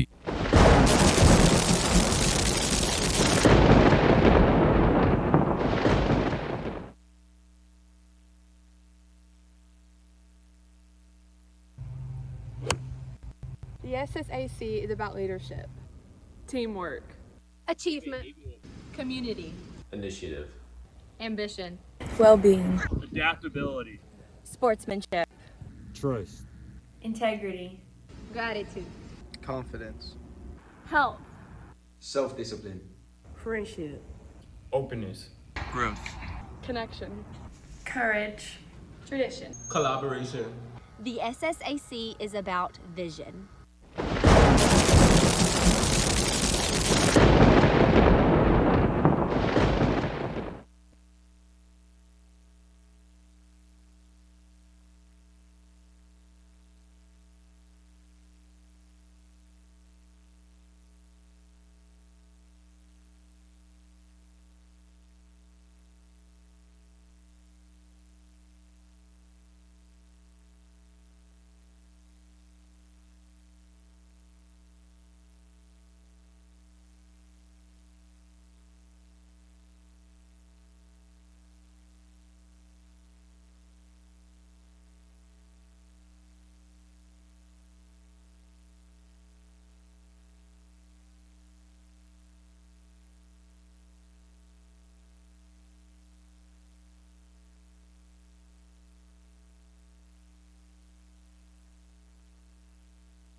Back here live. The ballpark at Jackson. New pitcher on the mound for Thomas is Jacob Pino. Enters with an 8.39 ERA, his 19th appearance. He's worked 34 and a third innings. He has struck out 36, walked 19, 338 batting average against for Jacob Pino. It's a 1-1 count here against Stinson.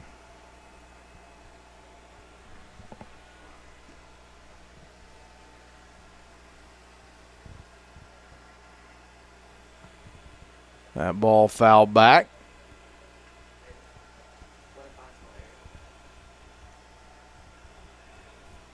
One and two, one out. Runner at first for William Carey.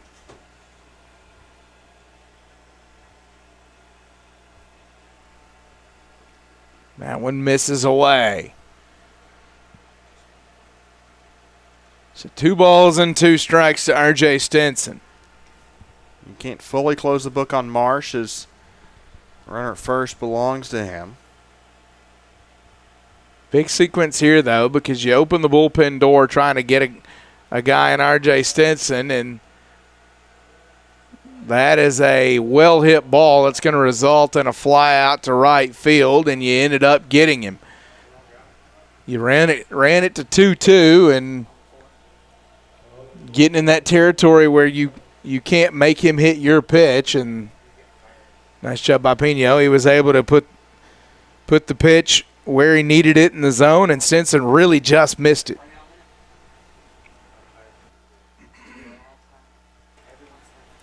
Now, Brenley Thomas to the dish. Thomas had a triple earlier. Laird will take the lead over at first.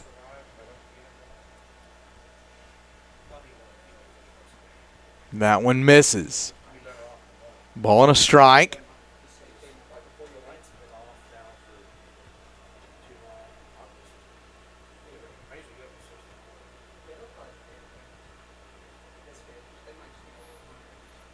One will miss away, 2-1.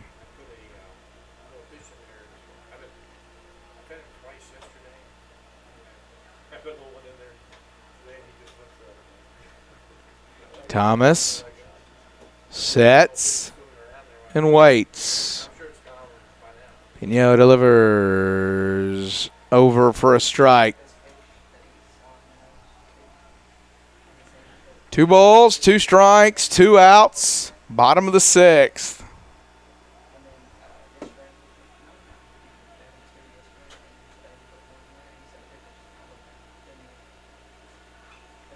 That ball fouled back out of play.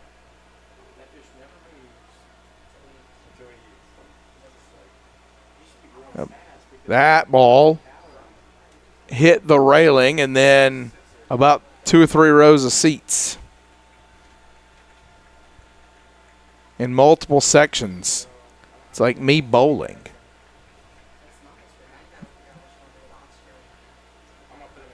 It's like me walking down a hallway. Listen, if you want to talk about the 2 a.m. bathroom visit where you're pinballing all the way, I know about those now. Found the door. Have the bruise to prove it. That one 5 holes the catcher. So the walk allows the runner to advance. They throw it into third. Didn't get him. Oh, Thomas thought they had him. They are upset at the call. It's a pass ball that 5 holes the catcher, who recovers and throws to third to get Caleb Laird, they thought. And Laird was able to get under the tag. And now you got him on the corners with 2 out after the walk was issued to Brenley Thomas. And you've got your RBI machine and Jake Lysette at the plate, too. That's great heads-up base running by Laird to get there.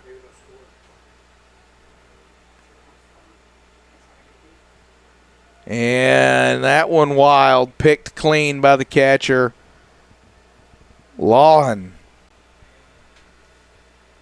They got to find a way here to hold William Carey. We had a lot of scoring early, and we've settled in since then. But right now, Pino pitching very carefully to Jake Lysette. Lysette does not have a hit tonight. He has scored a run. Pino delivers that one over for a strike, 2-1. Really important pitch there. You wonder if William Carey's going to threaten here. Brindley Thomas at first. Yeah, it's good speed there. And dare him to make a throw. And there it is. And Lysette hits the ball to left, and that's going to score 2 runs with the double by Jake Lysette. It's a little hit and run. And Lysette cashes it in, and it's 7-5 William Carey out of the depths of a 5-0 deficit. They've scored 7 unanswered. There are very few things in baseball that are as fun to watch as a perfectly executed hit and run, too. Oh, it's so fun. And that from the jump was a great hit and run because worst case scenario, Lysette doesn't get a piece of that ball. You're looking at a potentially delayed double steal option with the throw to second, trying to get Thomas, and instead it's a double into the gap and brings in 2. William Carey has been playing great baseball. And there's a single to center. They're going to wave Lysette and try to make it 8-5. There won't be a play at the plate. 8-5 William Carey. Runner stays at first there off of the single, so Preston Ratliff comes through. His 3rd hit of the day. 2nd RBI. He's 3 for 4 with a double and a run scored. Now Bailey Hendon to the dish.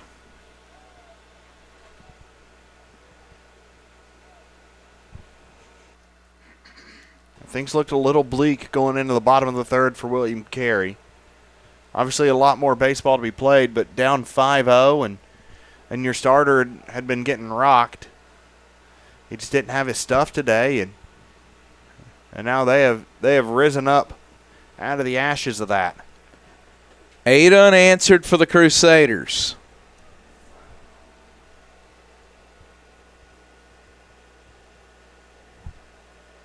That one over for a strike. 0-2 now to Bailey Hendon.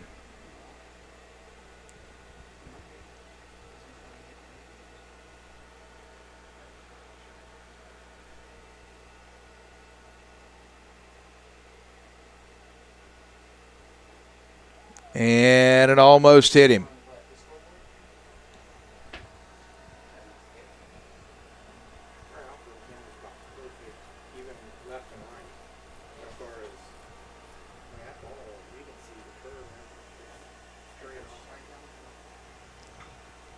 And Hendon pops that one up. Shallow left. And coming on is the left fielder Pickert to grab it.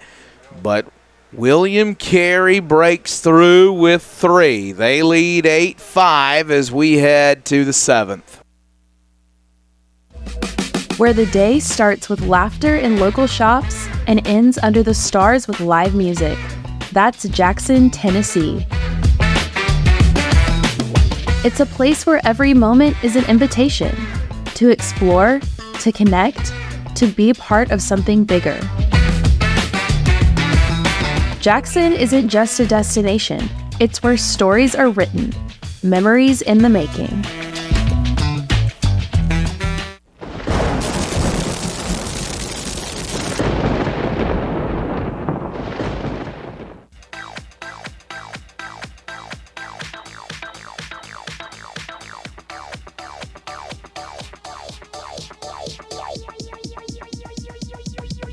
I need to try it first. Yeah.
Back here, top of the 7th. Riley Borgert leading off for Thomas. 2-3-4 due up for the Nighthawks here. Luke Lysette back to work. The Nighthawk shortstop is 0 for 1. Walk drawn today. He was really, really good in his one game against the Crusaders earlier this year. Going 2 for 3. A home run. Solo shot there.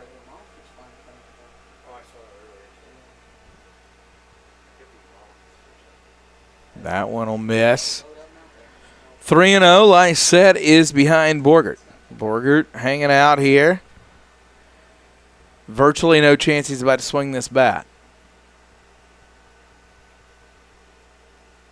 And he does take inside the batter's box there, and the umpire says, no, that's strike one.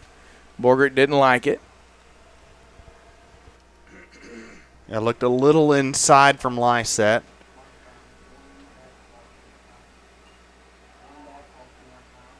That one popped up, and Williams caught it.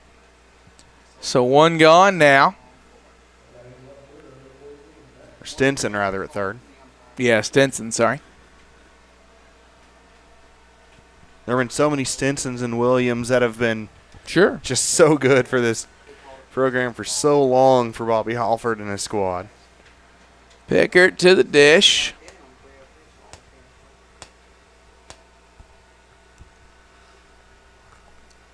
That curveball misses the zone. 1-0.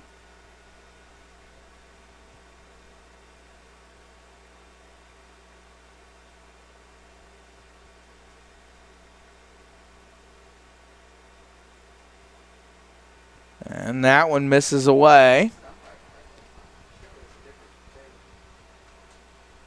2-0 is your count.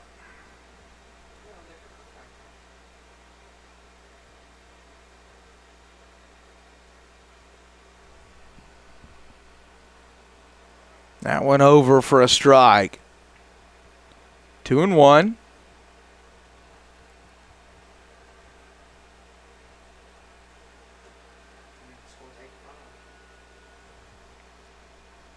Lysette delivers.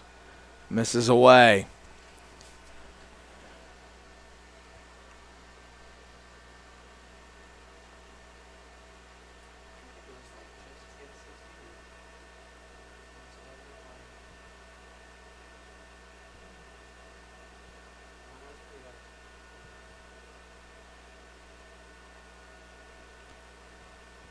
Lysette misses with the breaking pitch away on that one. There's a walk that'll send Pickert to first base. Now Checo to the dish.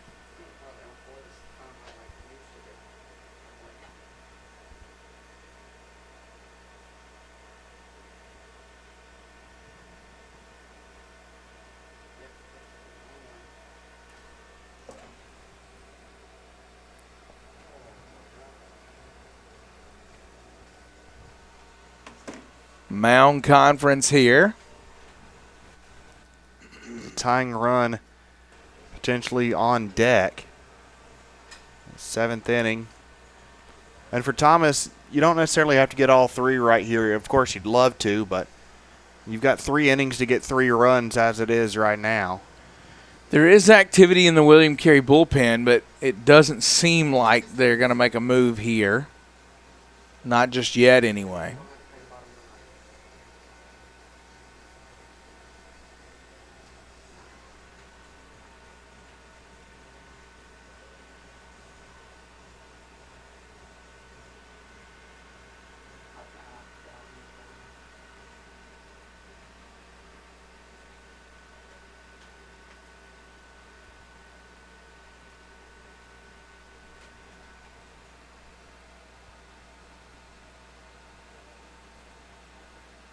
Delivered bottom of the zone, misses. 1-0 for Checo here.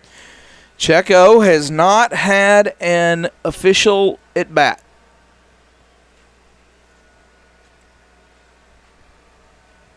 We're in the 7th. Checo rips that one right center field gap, and it'll drop. Right fielder over to cut it off, and they're at first and second now. Yeah, great cut. And now you bring up JT Watley to the plate. That's the guy you want up. Watley had a 2-run homer back in the first. We'll see if they let Lysette face him. It appears they will.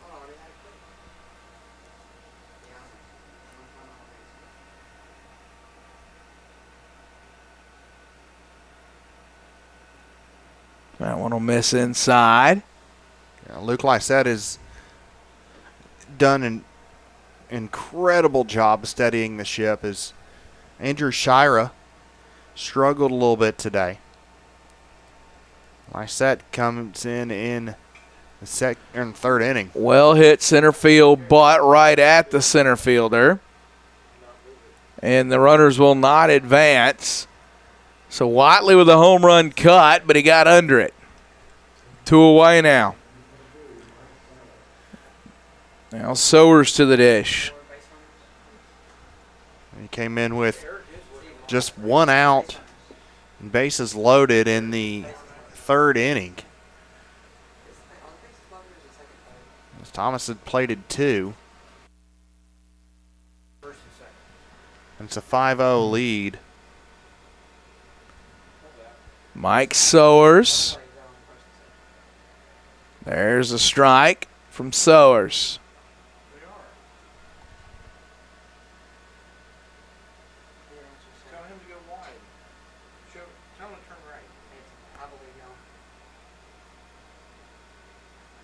That one over for a strike.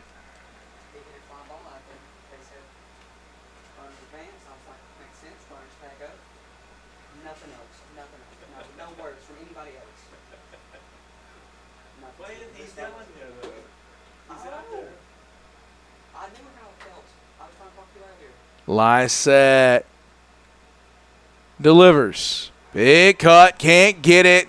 Do a job, Luke Lysette. He got in and out of the soup there. And William Carey leads at 8-5 as we head to the 7th inning stretch.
Braden Coffey leading off the inning for William Carey. Ball 1.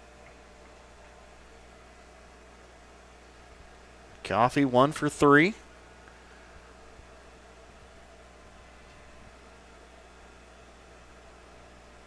The backstop for the Crusaders. That one over for a strike.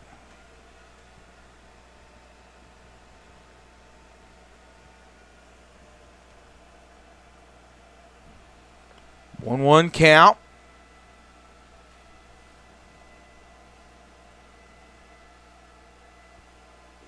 Big cut, can't get it. So Coffee behind 1-2 here.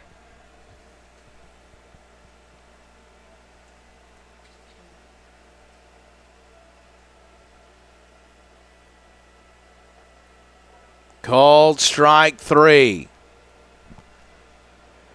So Coffee will head to the dugout. Billy Garrity to the dish.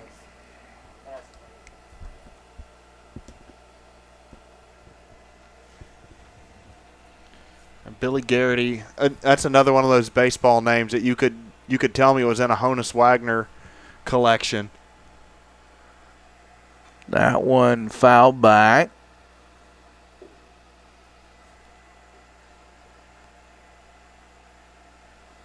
Yeah, Billy Garrity's one of those baseball names that plays in every era.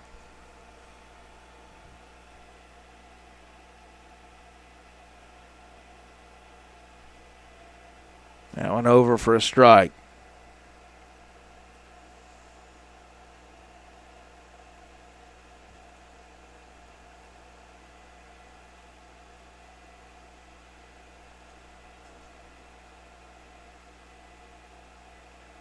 Check swing. They say he did. No, said he didn't. No, they said he did. It was 0-2. Oh, that he did hold up. Yeah.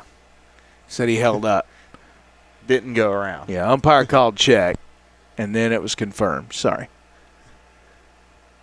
Yeah, and we've been broadcasting baseball for 13 hours now. Now that's called strike 3.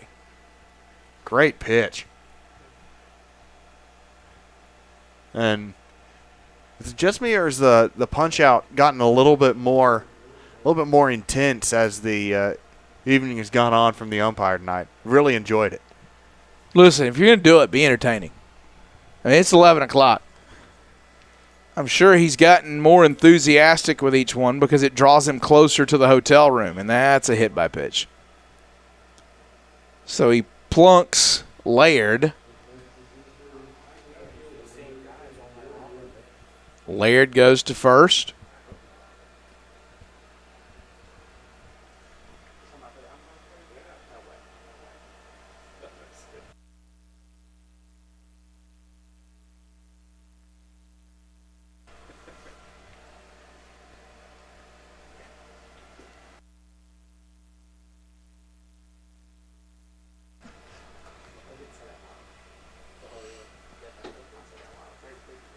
So G-Rod Williams stepping up. Looks like there's a pinch runner, Ty Little. Ty Little running at first. G-Rod Williams at the dish.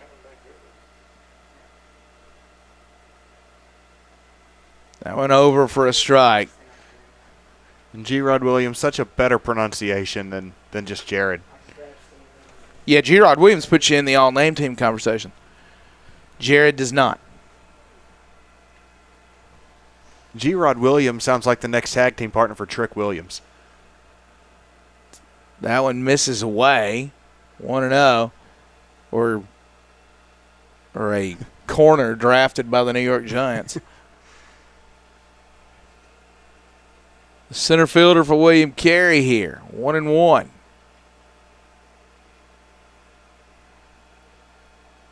Now they'll throw back over to first. All right, I motion that we implement a rule. No throws over to first base after 9:30 p.m. So just if you throw to first and you didn't get him, he moves to second. There. Moving on. That one fouled back. 1-2.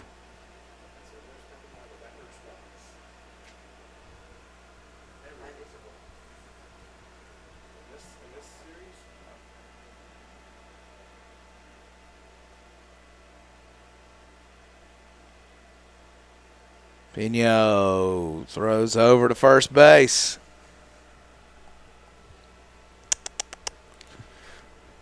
Nobody else is aware of the rules yet. Yeah. I'm going to have to get our PA guy to announce them.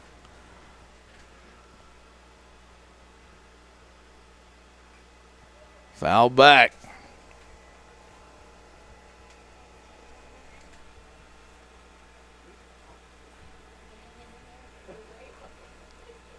One ball, two strikes.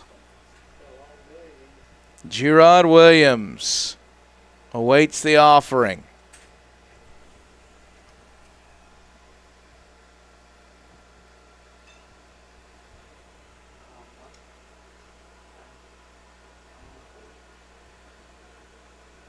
All right, now I'm getting a good correction on the pronunciation for Williams. From Caleb Hamill, he says it's Gerard.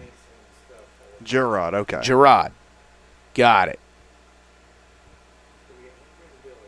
I liked Gerard, though. Yeah, I did too. Gerard Williams. I'm pretty sure that is a defensive back for the Giants. Swings through that one, and he's retired, and the inning is over. Let's go to the eighth. The BallGame Blitz Sports Network by Worthy Road Studios. With over 750,000 views in 2022, we are where you need to advertise. Please subscribe to our Worthy Road Studios YouTube channel and join the other 4,000 subscribers watching local sports. The Jackson Rockabilly, Union and Bethel Universities, USJ, TCA, JCS, and Peabody. Our multi-camera broadcasts include slow motion instant replay, on-screen scoreboard and graphics, and professional announcers. Thanks to the sponsors who make it all possible. BallGame Blitz Sports Network by Worthy Road Studios, the premier sports broadcast network in West Tennessee.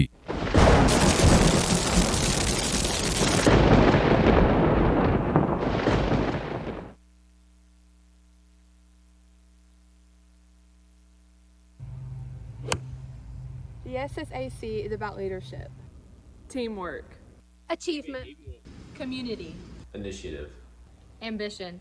Well-being. Adaptability. Sportsmanship. Trust. Integrity.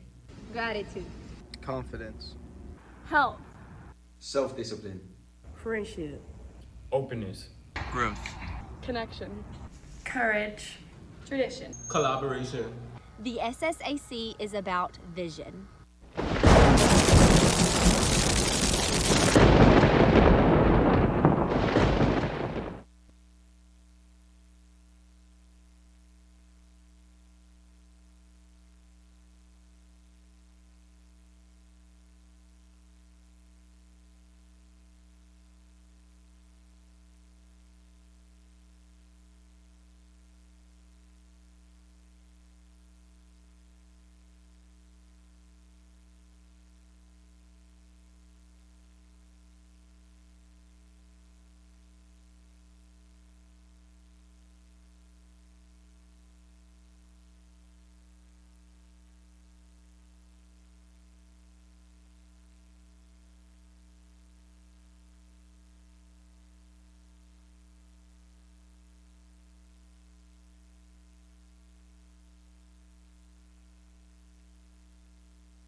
Welcome back to the ballpark at Jackson. Top of the eighth, new pitcher.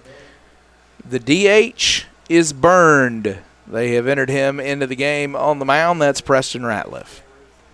Yeah, Ratliff entering from the mound. He's entering with 24 and 2/3 innings, his 13th appearance. 237 batting average against. He's walked 32, struck out 28. It's a safe situation for him if he can close out the game, leading by 3 with 2 innings to go. 1-0 count. Gabe Tefelsky is the first man he'll face. 2-0 now.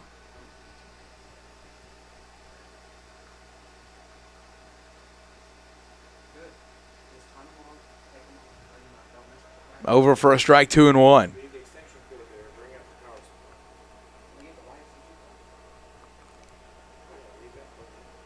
So Ratliff, 3 for 4 from the plate, 2 RBIs and a double. He's gotten the job done at the plate. Now he's trying to close it out from the hill. 2 balls, 2 strikes. Just missed there. Ratliff wanted the call. Full count now.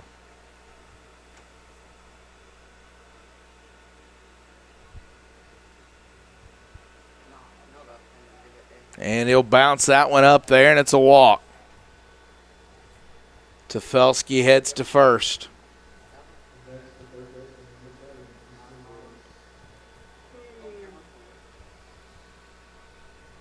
Easton Willis to the dish.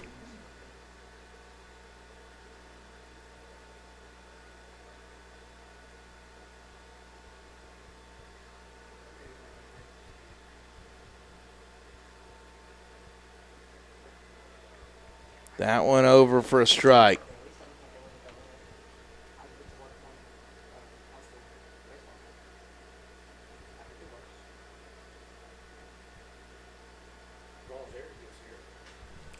That one lifted right center field, chasing Williams back to the track. He'll catch it. Yeah, it looked like a really good shot off the bat. Looked like it may be slicing toward that gap, and it just never did. Or even if not, again, maybe a little bit harder for y'all to see at home. The wall in outfield is completely flat at center field.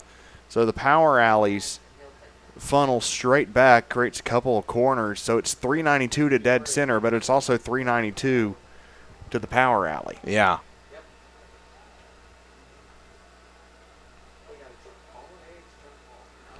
So it's hard to hit the ball out to that part of the park. 1-0 count. And not only is it 392, you're also dealing with probably a 12, 15-foot fence back there. 2-0 count. One's over for a strike. The catcher, the 9-hole hitter. 2-1 on him.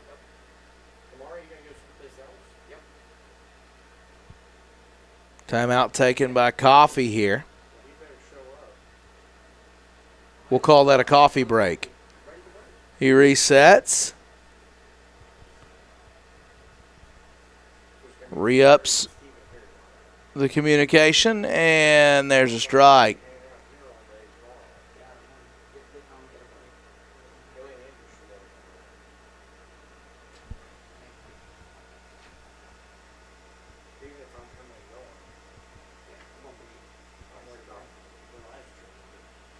That one lifted right field toward the line and caught. 2 away now. Well played by Garrity there. Again, not a whole lot of foul territory to play with for the outfielders here.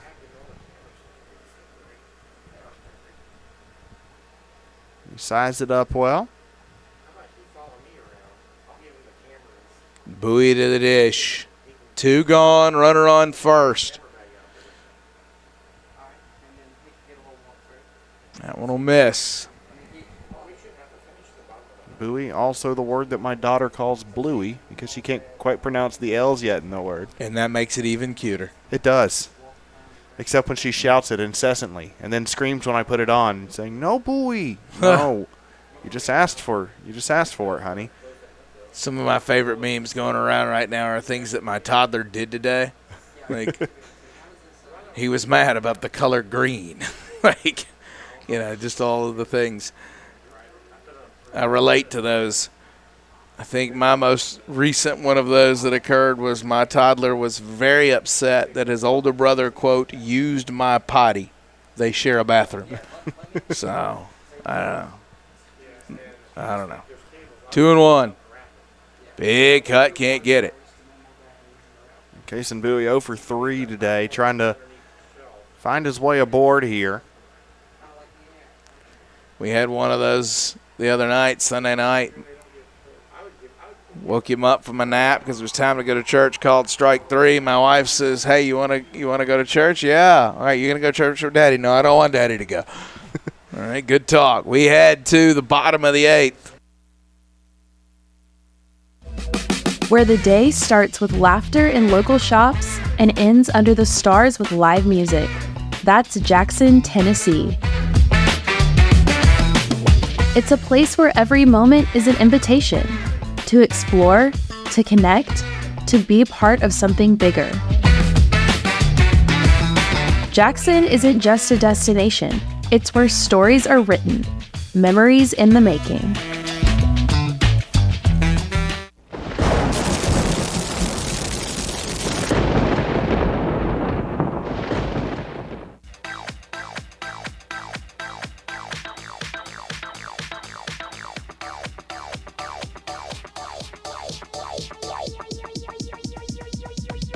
I need to try it first.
R.J. Stinson leading off for William Carey. Top of the order here in the bottom of the 8th. Trying to pad a 3-run lead here. Thomas scored 3 in the first, 2 in the second. And it's been all zeros since. Stinson will hit that one to right. And coming on to make the play is Bowie.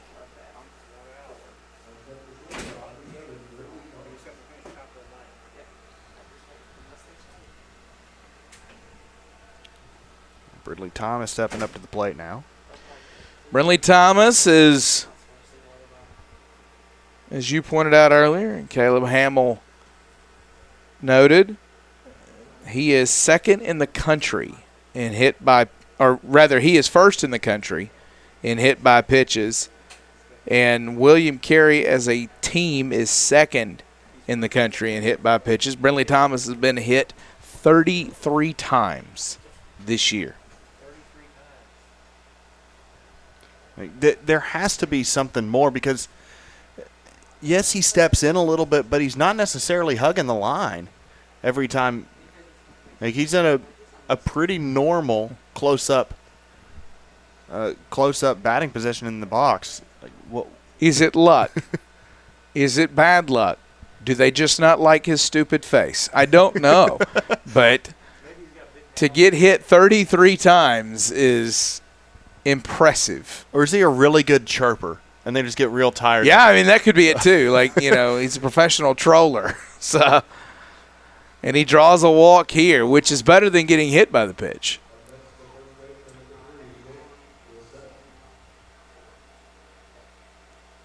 His on-base percentage has to be insane, though, just based off of that. Yeah, Thomas entered the game with a 276 batting average and a 476 on-base percentage. 200-point difference between his batting average and his on-base percentage. And that's over a sample size of 134 at bats. It's unbelievable. He's played in 43 ball games, and that is crazy. Added to 19 walks, he's earned a lot of free passes, but also a lot of ice packs. Yeah. He'll head back there.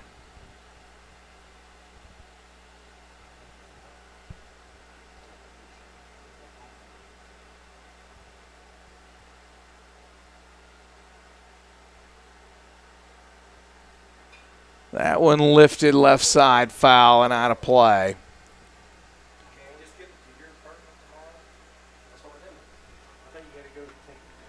Jackson Smith, the new pitcher for the Nighthawks, with a 6.59 ERA. 15 appearances, 28 and 2/3 innings of work. Struck out 16, walked 9, 347 batting average against. That one right back up the gut. Lysette with a base hit. Brindley Thomas will round second and head to third. Runners on the corners now. And Brindley Thomas can flat out fly. You've seen him a couple times stretch what should have been just one base into two, or what should have been two bases into three. He has been really, really good today. Yeah, and that includes a triple that he hit himself. So 1 for 2, 2 runs scored, 3 walks for Brindley Thomas. Productive day, and now Jake Lysette's 2 for 4, and here's Ratliff, who's 3 for 4. Also, currently, if he can close out, in line for the save. Nearly got him in the head, and Brindley Thomas will score easily. Wild pitch, runner moves up to second in the process, and it's 9-5.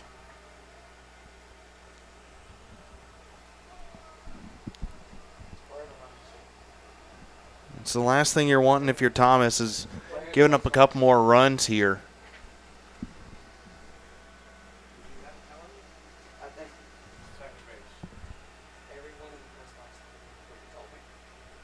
Nine 5. 3 feels manageable going into the 9th. 4 gets a little dicey. If Ratliff can deliver here and bring in another run, 5 almost feels like it's too much. 1-1 count right now on Ratliff.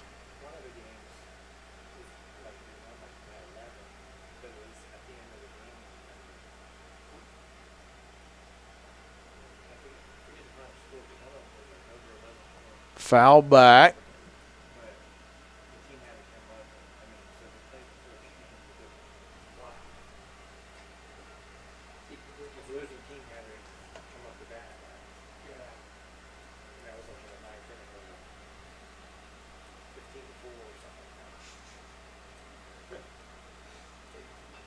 Check swing, rolls to first base. The pitcher will pick it up and flip it there. So 2 away now. Ratliff is retired, and now Hendon to the dish. Yeah, a little bit more of self-defense swing there, as that one was running high and inside. And then a self-defense catch at first base by the first baseman who didn't think Pena was going to flip it.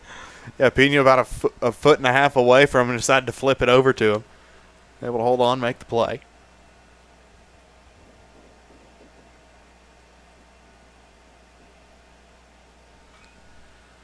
That one foul back.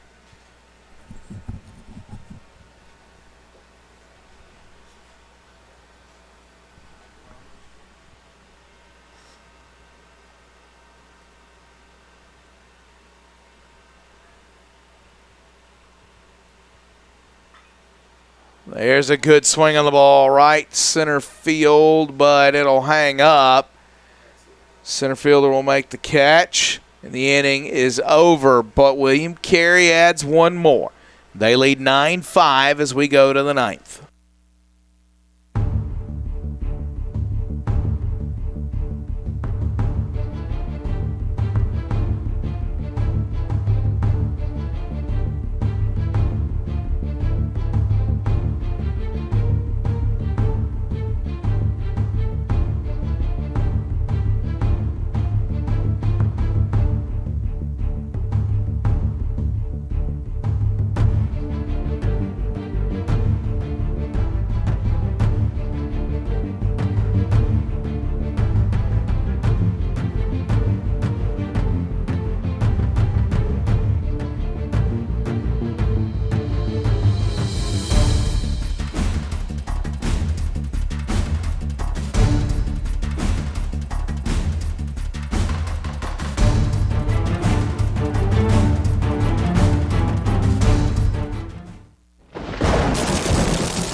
Riley Borgert leading off. That one over for a strike. 0 for 2 with a walk drawn today. He's facing John Schneider.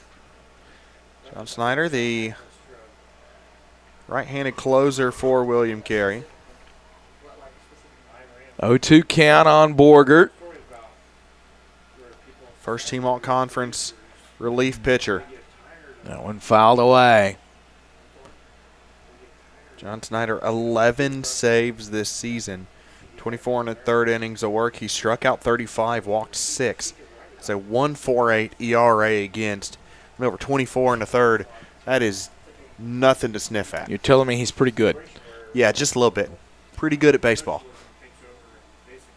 Snyder delivers, misses high. 1-2. Not a safe situation. Going into the 4-run lead.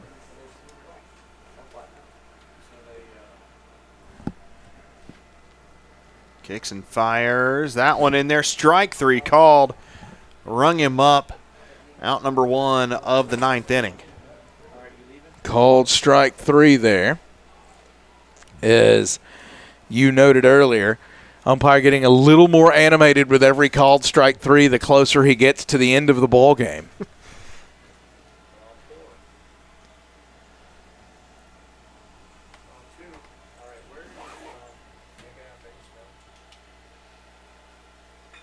There's the grounder to second. He'll flip over. 2 gone now. We got to talk about the job Luke Lysette did. 4 strikeouts over 4 2/3 innings of work, 3 hits, 2 walks. Was really, really good. He is the pitcher of record for William Carey here. And most importantly, 0 in the run, 0 in the earned, or 0 in the overall runs on his ledger. An incredible job by Lysette coming in. It could have really gotten out of hand for the Crusaders. Third inning, he comes in, bases loaded, 1 out, strikeout, gets out of the inning, and has continued to continue to put zeros up on the board. Turn it over Ratliff, who put a 0 on the board, and now Snyder 1 pitch away from putting another one up on the board and calling it a night. Checo is behind 0-2 and swings through it. Strike 3, ball game over. William Carey with the 9-5 win. Luke Lysette gets the win. The loss goes to Marsh.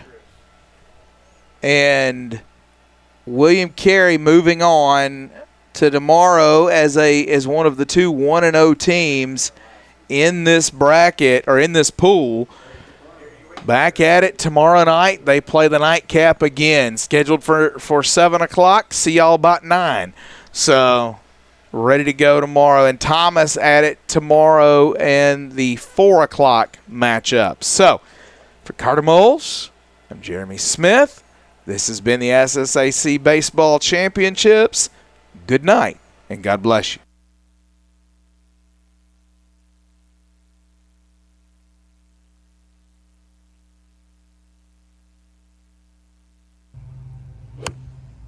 The SSAC is about leadership, Teamwork. Achievement. Community. Initiative. Ambition. Well-being. Adaptability.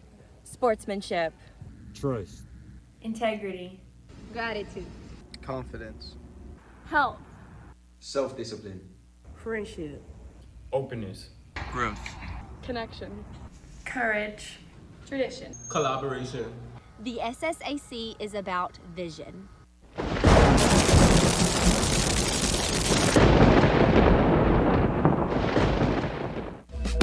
Where the day